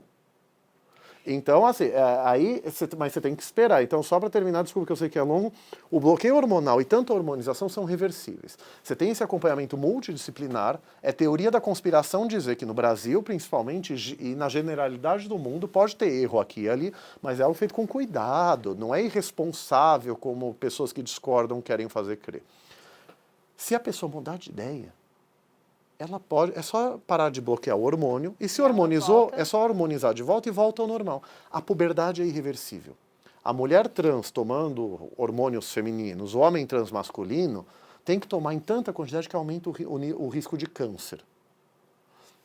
Então, me perdoe falar tanto, mas assim, eu acho que tudo isso precisa falar, porque o homem trans quer realmente tirar os peitos, mas tem que ser no tempo dele. A mulher trans quer fazer a cirurgia no tempo dela. Você obrigar a pessoa a fazer no seu tempo, você está violando direitos básicos, direito à integridade física, além da psicológica. É o que acontece no Irã. O Irã, eu não entendo muito, então eu não quero falar muito de senso comum, da cultura que eu não conheço, mas é muito notório que o Irã respeita a pessoa transexual. É um Estado que não é transfóbico, pelo menos assim, no sentido ele deixa a pessoa mudar os documentos para a mulher trans. Paulo Roberto Iotti Vecchiarti, se eu fosse mulher, para mudar para Joana Roberto e o sexo feminino, por exemplo. Mas é um Estado homofóbico que mata gays, lésbicas e bissexuais. Então, lá no Irã acontece que muitos gays são meio que forçados, gays, lésbicas e bissexuais são forçados a fazer a cirurgia. Mas, gente, eu sou um homem gay cisgênero, eu me entendo como homem. Se você me obrigar a ficar com um corpo de mulher, é óbvio que eu vou entrar em depressão e as pessoas se suicidam por isso. Então, esse é um caso mais extremo, mas o que você relatou é a mesma coisa. Você tem que deixar a pessoa fazer no tempo dela. Mas mais do que isso, essas pessoas estão sendo levadas para esse lugar que é extremamente sombrio, esse universo digital, onde, infelizmente, os pais não têm acesso, têm pouquíssimo conhecimento, que é uma plataforma que não é muito utilizada, né, por, enfim, pais e mães. E o que acontece? Esses abusos, eles estão acontecendo. E o nível de mutilação é horroroso. Porque o que acontece? Você se mutilar, tentar tirar o seu seio ou tentar se emascular, isso não é uma prática cirúrgica, isso não é uma transição de gênero, isso é uma mutilação. Isso é inclusive a pessoa que induz o outro a fazer isso é um crime. Isso é mutilação porque não é na vontade da pessoa. Por que é mutilação no bebê intersexo, que é outra discussão, que os médicos fazem uma cirurgia, né? E não é mutilação na pessoa transadulta? Porque a pessoa transadulta quis fazer por autonomia da vontade. Se você obriga a pessoa a fazer, é uma mutilação, sim. Então, o critério é o lema do feminismo, meu corpo, minhas regras, mas vale para tudo. Eu faço cirurgia quando eu quiser, no momento que eu quiser. Quer dizer, então, do que você está me falando, essas pessoas, assim, elas querem obrigar a pessoa trans a... Ah, você é trans, então você vai fazer agora. Isso não existe, isso como eu nunca ouvi, eu estou com dificuldade de classificar, mas é um crime de lesa humanidade em nível transcendental, num sentido amplo da expressão. Sim, e é assim, é chocante. Depois que, quando terminarmos aqui, eu te mostro as imagens. Não preciso nem ver, mas certamente. É de uma tristeza. E os depoimentos dessas pessoas, que são todas muito jovens, e eu vou lhe dizer uma coisa, professora, a gente que está no Nordeste do país, no Norte do país, aqui no Sudeste, é muito triste, é muito triste. Pessoas que se sentem muito sozinhas, pessoas que não sabem aonde buscar ajuda, pessoas que são menores de idade, e aí o que acontece? Elas entram nesse universo e não conseguem sair. Sim. Não sabem como sair, porque não têm coragem de contar, inclusive, para os seus pais. Aí no direito dizem que elas não podem, como elas são menores de idade, ir a uma delegacia de polícia, porque são menores de idade, precisam da presença dos pais. Então, elas estão nessa roda... Um ciclo vicioso. Horroroso. E quando a gente olha aquilo, eu falei, aonde... Por que eu cheguei nesse caso? Porque eu acho que esse caso é um caso, assim, extremo. Mas de onde a gente vem, para onde estamos indo? Sim. Porque isso, inclusive, está no universo digital. Não, isso assim, a internet, ela é uma maravilha e perigosíssima e uma catástrofe ao mesmo tempo, sabe? Tem o livro Longe da Árvore, do Andrew Solomon, que é um homem gay com espectro autista, que ele analisa várias minorias, né? Pessoas surdas, acho que cegas também, com algumas doenças mentais, as pessoas trans e tal. E ele fala como a rede social, vamos lembrar da época do Orkut, das comunidades, né? Ajudou a gente a achar nossas tribos. Então, ela ajudou muito. Imagina, eu morando em São Paulo, fiz Mackenzie, quer dizer, a primeira vez que eu saí com outro homem foi com 19 anos, eu não sabia onde procurar. Então, tem isso. Se você está numa bolha opressora, por assim dizer, você não sabe como sair. E, às vezes, até na rede social, você está falando, você não sabe onde procurar direito. Hoje, a gente tem as comunidades, né? Quero o Orkut de volta, inclusive testemunhos, né? Quer dizer, o Facebook não é bom de comunidade, Instagram, mas hoje isso é mais fácil achar. Mas quando acha, aí é o que você falou, é um dos dramas do movimento LGBTI, mas que a gente não sabe muito como agir. Eu também nunca tive um problema concreto para enfrentar, eu crio uma tese jurídica para resolver isso. Mas pela letra da lei, direito não é só a letra da lei. Para garantir direito. Lembra que eu falei? Não cabe analogia para punir, para criminalizar, mas para garantir direito, você desde sempre pode ir além da lei. Mas assim, pela letra da lei, realmente a criança é cuidada, o adolescente, pelos pais, porque você presume que o pai e a mãe, o responsável, está pensando no melhor interesse da criança. Porém, que se o pai é homotransfóbico, a criança se entende como LGBTI+, isso não acontece. Mas qual que é seria a solução do sistema? A criança, sei lá, você vai numa delegacia, a delegacia mandar para o Conselho Tutelar, o Ministério Público. Você tem um problema sério que os conselhos tutelares estão sendo invadidos nas eleições por fundamentalistas, que querem, eles sim, e elas instrumentalizam a criança para a sua ideologia de gênero heteronormativa, cisnormativa e machista. Então, o Conselho Tutelar, muitas vezes, não vai ser um ambiente acolhedor. O Ministério Público também, a OAB, é um reflexo da sociedade. Mas, assim, a solução seria para o Conselho Tutelar, para, no limite, se você não tem uma tia, um tio que cuide de você, você vai para o sistema, para os órgãos do Estado que cuidam da criança para ser adotada por outra família. No limite é isso. E a lei, numa proteção que desprotege, ela presume... Eu acho que você tem que presumir que a família biológica, em tese, é o ideal. Mas a lei e os operadores e operadoras do direito mandam devolver a criança para a família até em denúncias de violência. Você tem casos não de homotransfobia, não de minoria, que a criança é morta por ser espancada. Saiu de casa por espancamento, a justiça mandou voltar e morreu porque foi espancada de novo. Bernardo Boldrini, Rio Grande do Sul. A Lei Bernardo, exato. Então, quer dizer, as entidades LGBTI têm medo de acolher criança, de vir o Ministério Público e querer processar, prender, que a gente já é demonizada, por querer supostamente sexualizar a criança, o que é mentira, é discurso de ódio. Aí a gente acolhe uma criança que fugiu de casa, é compreensível o medo. Então você tem que ter uma tese ousada, falar, olha, essa criança é integral proteção da criança, mas na sua peculiaridade. Deixa eu citar um exemplo, uma pessoa que é difícil, para mim eu conheço ela desde antes que ela ficou famosa, um livro que tem uma tese que ela fala que não importa o que diz a Constituição, importa a tese dela. Janaína Pascoal. Ela, quando foi deputada agora, ela encanou com a criança trans. Qualquer projeto de lei, ela queria proibir a hormonização de criança trans. E veja, ela até confundia com bloqueio hormonal. Que bom, mas enfim.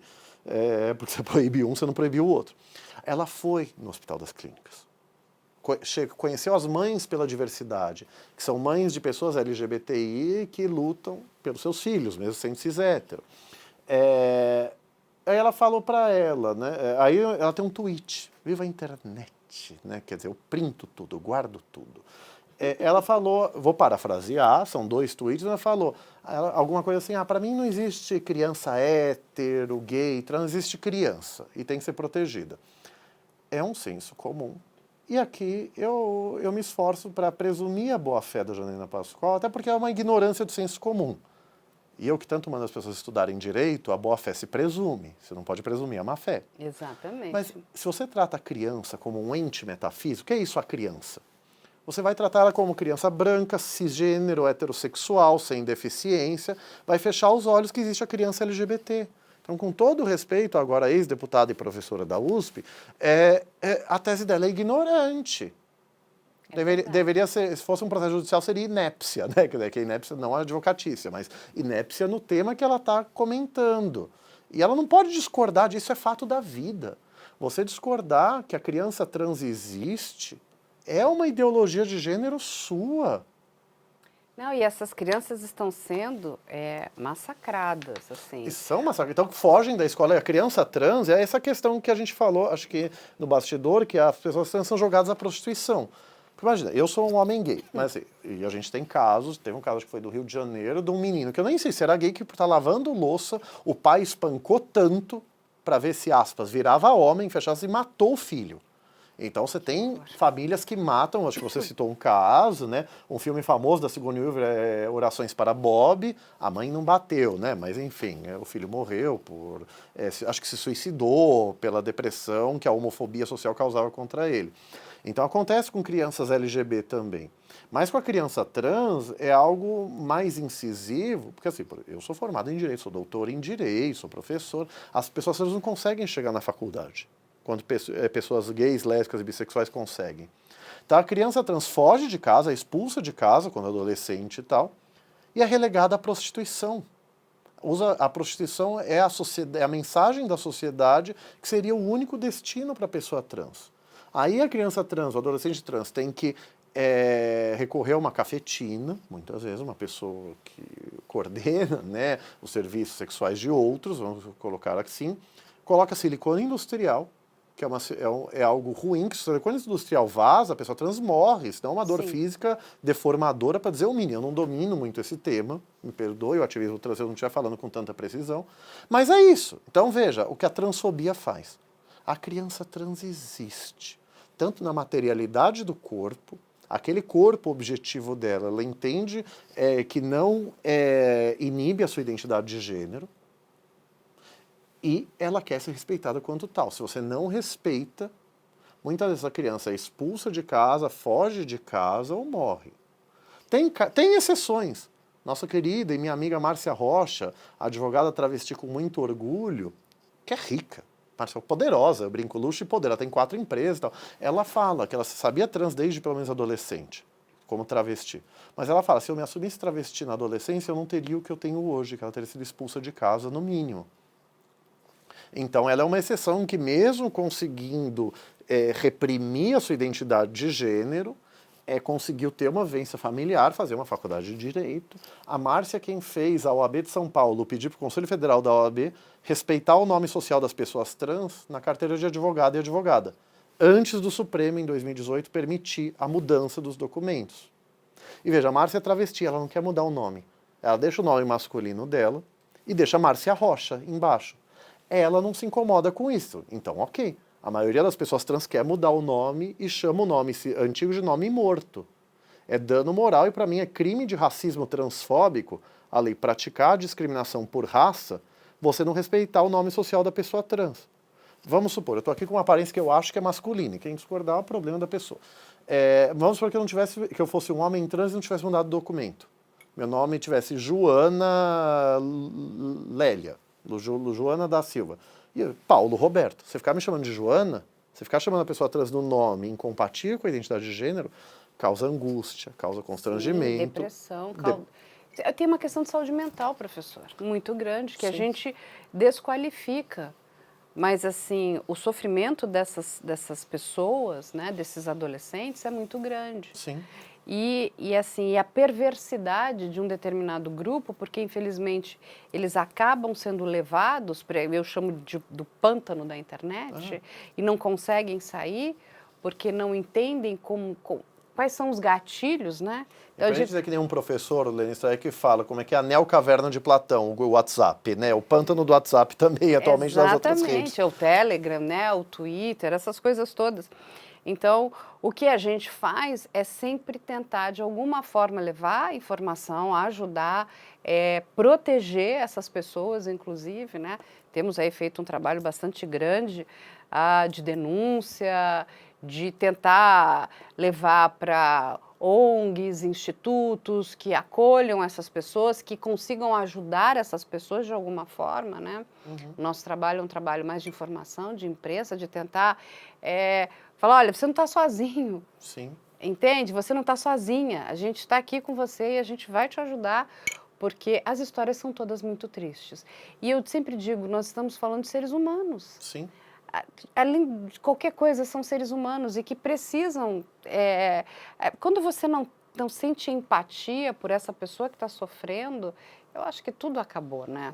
E eu digo que cada pessoa que a gente consegue de alguma forma ajudar, nem que seja uma, Sim. já é um grande ganho. Eu não tenho mais, eu sou mais velha que o professor aqui, eu não tenho a pretensão de achar que a gente vai mudar o mundo. Mas quando a gente expõe essas situações, e por isso que eu digo que o canal é tão importante, porque mesmo que você não faça parte dessa comunidade, mesmo que você não tenha pele preta, você talvez não vá sentir essa dor que eles estão sentindo, mas a gente pode estar junto. Com certeza. Pode ajudar, a gente pode fazer alguma coisa, a gente pode mostrar e, principalmente, a gente tem que condenar qualquer tipo de racismo, professor, qualquer tipo de homofobia, qualquer tipo de ataque transfóbico.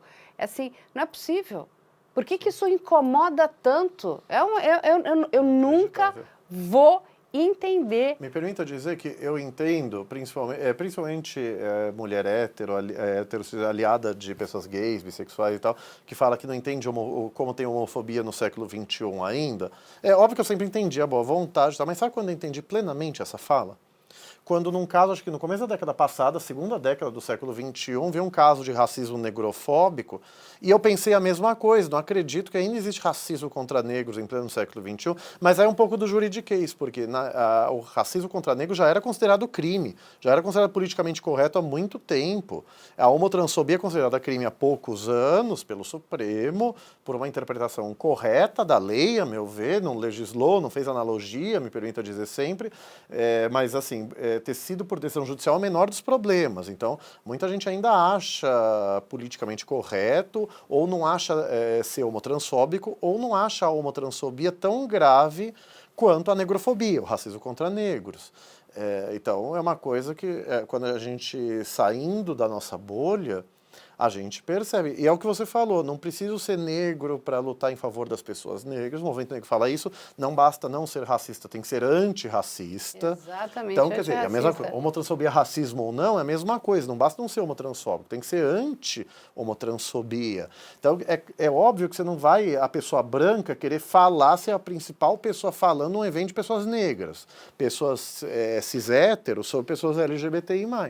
Mas lugar de fala não é lugar de cala. E quem diz isso é Djamila Ribeiro. Ninguém nunca diz que é só o integrante da minoria, só a mulher cisgênero vai falar do direito das mulheres, mulheres trans sobre o direito das mulheres trans, etc. O gay sobre o direito dos gays. Até porque a gente chega em eventos Por exemplo, falar de pessoas trans, me convidam. Eu não posso recusar porque querem me convidar, porque eu falei no Supremo e tal. Então, a gente fala. Mas assim, eu levo a posição daquele grupo social. Eu não vou corrigir o movimento feminista numa tese do feminismo. Movimento trans numa tese do movimento trans. Ou então, na pior das hipóteses, você leve a tese e ainda fale a sua dúvida. Você tem que respeitar a posição do movimento social. Você tem que levar em consideração todo mundo. E nos órgãos de poder, a paridade de gênero e racial fenotípica. É irritante nesse debate sobre as nomeações do Lula para o Supremo Tribunal Federal, essa dicotomia que fala ou uma pessoa anti-Lava Jato, uma pessoa garantista que respeita o direito e não faz política no judiciário, eu vou tentar simplificar dessa forma, parece que parece que ou você é garantista ou você é mulher negra, lésbica, trans. O que tem de mulher negra, de homens gays, de pessoas com deficiência, com notável saber jurídico e reputação ilibada, que é o que a Constituição exige, e são garantistas, que têm uma ideologia jurídica equivalente à do governo. Não está escrito, mas parece que é uma coisa ou outra. Então, assim, a escolha para órgãos de poder, assim, por nomeação, Supremo, qualquer órgão que é por escolha, é óbvio que o presidente, a presidenta, enfim, vai nomear alguém que tem um pensamento jurídico próximo do dele ou dela. Então, isso é normal. Mas, assim, você pode ter, um viés lavajatista ou anti-lavajatista, deixa eu ser nesse viés, e a Lava Jato cometeu muitos abusos, você pode combater a corrupção sem cometer os abusos que a Lava Jato e o atual senador, então juiz, fizeram, você pode combater a corrupção sem desrespeitar a lei. Mas você pode ser lavajatista ou anti-lavajatista, você pode ser garantista e anti-lavajatista sendo uma mulher negra. Então, quer dizer, porque você tem que ter essa pluralidade na sociedade, nas empresas. Presidente, presidenta de empresa, mulher presidente de empresa, é raro. Mulher branca cisgênero. Então, verdade. Mulher negra, homem gay. Quer dizer, a gente consegue estar na base. O homem gay branco, ok, a mulher lésbica branca, a mulher branca, até chega lá. A mulher negra, hétero, cis, muito menos. Na questão da igualdade salarial, eu confesso que eu não entendi esse projeto de lei de direito, mas basicamente vai multar as empresas que não respeitam a igualdade. A mulher ganha, em média, 30% a menos do que o homem, a mulher branca. O homem negro ganha menos que a mulher branca e a mulher negra, cis hétero, ganha menos que todo mundo. Então não existe igualdade nenhuma. Então, a igualdade não é um dado, ela é um construído, a gente tem que lutar por ela. É o que você falou, eu finalizo aqui, mas assim, você falou, não tem esperança de mudar o mundo. Vitórias pontuais a gente tem, mas eu digo assim, a gente vai conseguir no mínimo impor tolerância. Muitas vezes. A tolerância está abaixo do respeito, é um conceito ruim. Não. Mas a tolerância acha menor, inferior, mas você não agride moral fisicamente. Então, no mínimo, a gente põe e vai impor respeito por lei. O que é respeito? É tratar como igual, mesmo que discorde. Isso sempre, professor. Assim, mudar as pessoas, eu acho que a gente só muda através da educação, né? E principalmente quando a gente tira as pessoas da sua zona de conforto. Né, quando a pessoa também está disposta a ouvir o contraditório. Porque quando você só quer ficar naquela sua bolinha, ouvindo aquele mesmo discurso, fica difícil, difícil. Você vai ver coisas horríveis e você fala, nossa, é horrível, mas você continua não fazendo nada, não é isso? Agora, eu acho que impor o respeito, a questão da gente não aceitar nenhum tipo de ataque racista e termos que ser antirracistas, isso é fundamental, porque queremos viver em sociedade e somos diversos. Isso é o mínimo da vida em sociedade. Né? E somos diversos. Olha que coisa incrível. Eu conheci hoje uma pessoa maravilhosa. Igualmente. Não, é verdade. Quanto eu digo, quanto a gente não aprende quando nós estamos abertos. Entende? Hoje estamos aqui conversando sobre LGBTfobia, poderíamos estar conversando sobre qualquer outro assunto, estamos sempre aprendendo. Eu digo, a gente precisa, sabe, tirar essa... Porque a gente foi colocado num lugar muito ruim no nosso país, muito triste, muito... Se não é assim, tem que ser assim, e temos que fazer dessa forma porque existe, sei lá, um ser maluco que está dizendo para a gente fazer dessa forma. Não, nós somos seres pensantes e vamos pensar. E eu acho que esse é a melhor união quando a gente consegue trazer, né, vocês com todo esse conhecimento e são muito generosos em dividir o conhecimento e a gente poder difundir a informação. E A você, gente e só vocês ganha. generosos de chamarem a gente e darem essa possibilidade de difundir a nossa posição, né? Quer dizer... Sempre, professor. E o professor trouxe livros aí. Ah, obrigado. Eu falei, esse é um livro meu individual, em defesa da decisão do Supremo. O STF, a homotransfobia e seu reconhecimento como crime de racismo. Essa aqui, a segunda, vai ser a terceira edição em 1 ou 2 meses, depende do autor conseguir terminar, mas até 28 de junho deve sair. O autor está ocupado. É difícil. Mas esse é individual, que eu explico as ações, explico voto a voto e respondo a críticas. Esse aqui é o STF, a Hermenêutica Penal, que gerou o reconhecimento da homotransfobia como crime de racismo, sem legislar e nem fazer analogia. Eu coloquei na capa para ver se o povo se toca. Como assim? É só ler a decisão, na verdade. Inclusive, professor, eu soube aqui que a professora maravilhosa, a rainha Lucinéia Rosa, né, esteve aqui no programa, ela é coautora. Ela é maravilhosa, que mulher incrível. Não, uma mulher incrível e com uma doçura. Uma sutileza. Tudo que conheci um evento da OAB, ela relatando casos de racismo, né, que sofreu desde criança. E ela responde com uma doçura, uma educação. Vocês veem que eu sou um pouquinho mais incisiva, eu dou pedala, eu mando estudar. Mas a Lucinéia é cativante por isso. Ela é tão incisiva, tão técnico-jurídica quanto eu, e é uma pessoa tão doce, sofrendo tão mais do que eu sofri. Sim, eu conheci também a Tatiana Batista, também é outra pessoa maravilhosa, querida também que trouxe assim tanta informação em relação à questão do racismo, né? E como é importante a gente explicar isso tudo, né? E a gente está junto aqui, professor. Obrigado. Só me permita dizer que aqui tem 23 coautores e autoras, tem eu falando também, mas tem outras 22 pessoas, tem 9 prefácios de juristas de peso, porque eu tenho um fetiche por prefácio, né, e é um apoio político-jurídico ao livro. Então, aqui são várias visões falando por que o Supremo acertou juridicamente, não é que ele fez política de direito. Então, agradeço deixar eu divulgar aqui. Não, lógico. Esse aqui ainda não vai ter a segunda edição em breve, e tem poucos livros explicando a decisão. E quando tem é no meio de livros mais amplos e tal. Então esse, do alto da minha imparcialidade e neutralidade, né? Ninguém é neutro, e aqui eu sou parcial porque eu sou coautor, né? Acho que é o livro mais completo em defesa da decisão. Enfim, quem quer criticar, sabe que a Maria Berenice Dias, que é grande nome em defesa da união homoafetiva, de ex-LGBT, ela tem o site direitohomoafetivo.com.br, que é jurisprudência LGBT e mais. Ela fala que ironizaram ela no começo, né? Falando, mas seu site só tem notícia decisão favorável e as contrárias. Ela falava, você quer decisão contrária, cria o seu site, o meu é esse, né? Quer dizer. Exatamente. E a gente dialoga com as críticas, a gente responde elas. Então temos que ler, vamos ler aqui, ó, o STF, a homotransfobia e o seu reconhecimento como crime de racismo. Muito bem, professor. Obrigado. E temos aqui, ó, o STF, a hermenêutica penal. Ó. A gente vai colocar também ali depois, na tela também para as pessoas. Vou colocar suas redes sociais, porque eu sei que muitas pessoas também vão querer te procurar, vão querer conversar com você, tem muitas dúvidas e eu acho que é muito importante essa aproximação. Eu sei também que tem vários pais, mães querendo entender mais sobre essa questão da transfobia também. Eu acho que as suas falas são muito importantes. Não, agradeço muito e obrigado. Eu sou péssimo em automarketing. Hoje eu até lembrei de trazer os livros, né? Mas eu falo principalmente no Instagram, no Facebook também, eu ponho lá, é Paulo Iotti, I-O-T-T-I. Eu tenho um site, pauliotti.com.br, né, que aí tem todos os meus livros, artigos e outras questões, mas atualmente eu falo principalmente no Instagram. Eu até tenho Twitter, que é um nick antigo meu, Paulo RIV71, mas eu não consigo usar Twitter.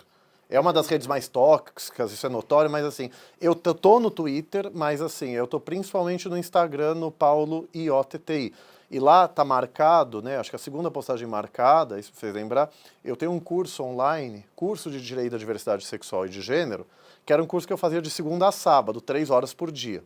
Agora tá no site do curso SEI, com C, CEI, que eu ampliei muito, era 3 horas por dia, tem módulo, claro, em vários assim, em blocos de 1 hora até. O primeiro módulo tem 7 horas, por exemplo. Eu me empolguei. Você viu que eu falo um pouquinho só, né? Me empolguei um Que pouco. bom! Mas aí eu desenvolvo o que é orientação sexual, o que é identidade de gênero, a posição do Supremo, da Corte Interamericana, não discriminação. O que é respeito por lei? Não é que você vai ser obrigado a pôr na sua casa quem você não quer, mas estabelecimento comercial, emprego. Não pode, você contrata, promove, ou sei lá, a pessoa cis hétero, não pode deixar de contratar só por ser LGBTI. Não pode deixar de atender. Então, cito o caso do Brasil, dos Estados Unidos. E são 7 módulos, porque o segundo, aí é por tema. O segundo é sobre a decisão da união homoafetiva, que eu também falei no Supremo em 2011, né? Não fui eu que fiz as ações, mas eu falei, então foi um dos que falei. Direito das pessoas trans e intersexo, no bloco 3. A homotransfobia como crime. Aí eu fico e todo juridiquês, mas o que eu gosto é que as pessoas entendem o que eu falo. Isso que é importante. Um amigo meu fala que eu falo juridiquês, ele é doutor em letras, eu falo jargão jurídico, mas eu explico. Então eu falo muito, isso é evidente, mas as pessoas me entendem, então eu fico feliz. Então ali eu fui, nossa, tão destrinchado. Aí o módulo 5 é educação, que é o direito das crianças, eu falei, essa ação do Supremo, que falta julgar, a criança LGBTI+, a criança trans, a educação inclusiva, acho que a criança trans eu falei no módulo 3, na verdade, e doação de sangue, que o Supremo declarou inconstitucional, né, em 2020, proibir a doação de sangue por homem que faz sexo com outro homem, que é estereótipos sobre suposta promiscuidade do homem gay bissexual, que o Supremo falou que, obviamente, é inconstitucional. Você não pode tratar como grupo de risco. Tem que considerar a prática de risco, mas se eu for explicar isso agora, vai longe. Então, aí o último módulo, o módulo 6, é sobre direito internacional. Na verdade, Corte Interamericana, Direitos Humanos e ONU, principalmente. E falando muito brevemente da Corte Europeia de Direitos Humanos nas decisões de direitos LGBTI+. Que, na verdade, eu já vou pontuando em cada módulo, né? A Corte Interamericana não pode tirar a guarda de uma mãe só por ela assumir uma relação homoafetiva. É o caso Atala Riffe e Filhas contra o Chile. Não pode negar pensão previdenciária para a relação homoafetiva e não pode discriminar nas Forças Armadas. São os casos Flor Freire contra Equador e... fugiu da Colômbia, Duque versus Colômbia. Direito de identidade de gênero, poder mudar nome e sexo, independente de cirurgia, laudo e ação judicial. E direito ao casamento civil igualitário, homoafetivo, é a opinião constitutiva 24 de 17. E tem também outras decisões que a Corte fala, entre outras coisas, do dever do Estado mapear os casos de homotransfobia, então mapear a população LGBTI+, na lógica do censo, obviamente, e mapear a homotransfobia para criar políticas públicas contra, que é o caso contra o Peru, fugiu o nome, de 2020, se eu lembrar eu falo. E em 2022, a opinião constitutiva 29 de 2022 fala de várias minorias presas, direitos. A mulher grávida presa, outras minorias, as pessoas LGBTI+ presas. Veja, o homem gay preso, ter direito também à visita íntima. Se pode o casal hétero, aí a sociedade, eu sei que muita gente não quer nem pro casal hétero, mas se pode, tem que ter. O que pode para um tem que poder para o outro. Que é a discriminação. Exatamente. O que é a homotransfobia? Você permite para o cis hétero e não permite para o LGBT. Outro. Não, isso não faz o menor sentido. Então, isso. ou não permite para ninguém, ou se permite, tem que valer para todo mundo. Exato. Então, acho que essas são as principais decisões da Corte Interamericana, que aí eu vou pontuando aqui e ali. Sempre falando, não muito, né? O estritamente necessário para a correta compreensão. É muito importante, porque muitas pessoas perguntam, né, querem saber onde é que elas podem ter mais informação. Olha que ótimo. O professor tem o curso aí que está online. O curso online é pago, parcela no cartão, né? Quer dizer, aí é o curso SEI online, né? Não, mas é importante quem quiser fazer, quem quiser aprender, conhecer mais, e não necessariamente você precisa ser da área do direito. Você quer conhecer, quer entender a lei, né? Quer entender a nossa legislação, quer entender, inclusive, o que é crime, o que não é, né? Eu acho que se educar é muito importante. E aí eu dou exemplos, mas a gente acabou não falando conceitualmente hoje, por isso que eu falei agora, mas maravilhosa, obrigado muito por isso. Mas aí lá eu dou exemplos bem concretos, e no curso você recebe tudo transcrito, né? Até eu que transcrevi pessoalmente, foi até bom para mim, e você pode acessar por 2 anos, que é o critério do curso SEI, né? Então, olha que ótimo. O que for sendo atualizado também, enfim. A pessoa durante 2 anos pode ter aquele curso. Exato. Ótimo, então façam o curso do professor Pauliotti. Eu quero que o professor volte muitas outras vezes aqui. Vai ser um prazer.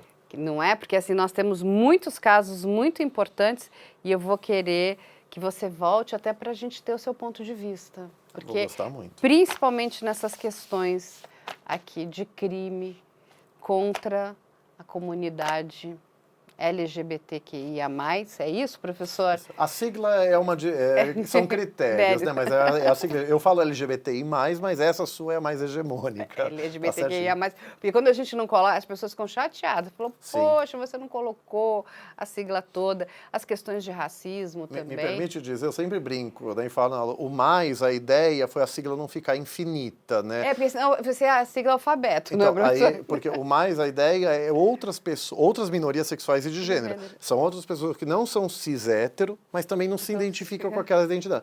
Eu falo, se a ideia foi essa, não deu certo. Continua aumentando a sigla e põe o mais no final. O que não quer dizer que está errado, né? É que o Supremo, o Supremo mais por minha causa que eu levei lá, né, na homotransfobia, ele fala LGBTI+. A Corte Interamericana, a Corte Europeia, a Justiça Europeia, a ONU usam mais o LGBTI. Se não mudou na ONU, tal, um outro documento fala, mas por isso que eu uso o LGBTI+, mas o LGBTQIA+, é a mais usada mesmo. É que tem todo mundo lá, né? Professor, muito obrigada. Vai ficar aqui as redes sociais do professor Pauliotti, ficam aqui as nossas redes sociais também, e a gente espera vocês na próxima semana.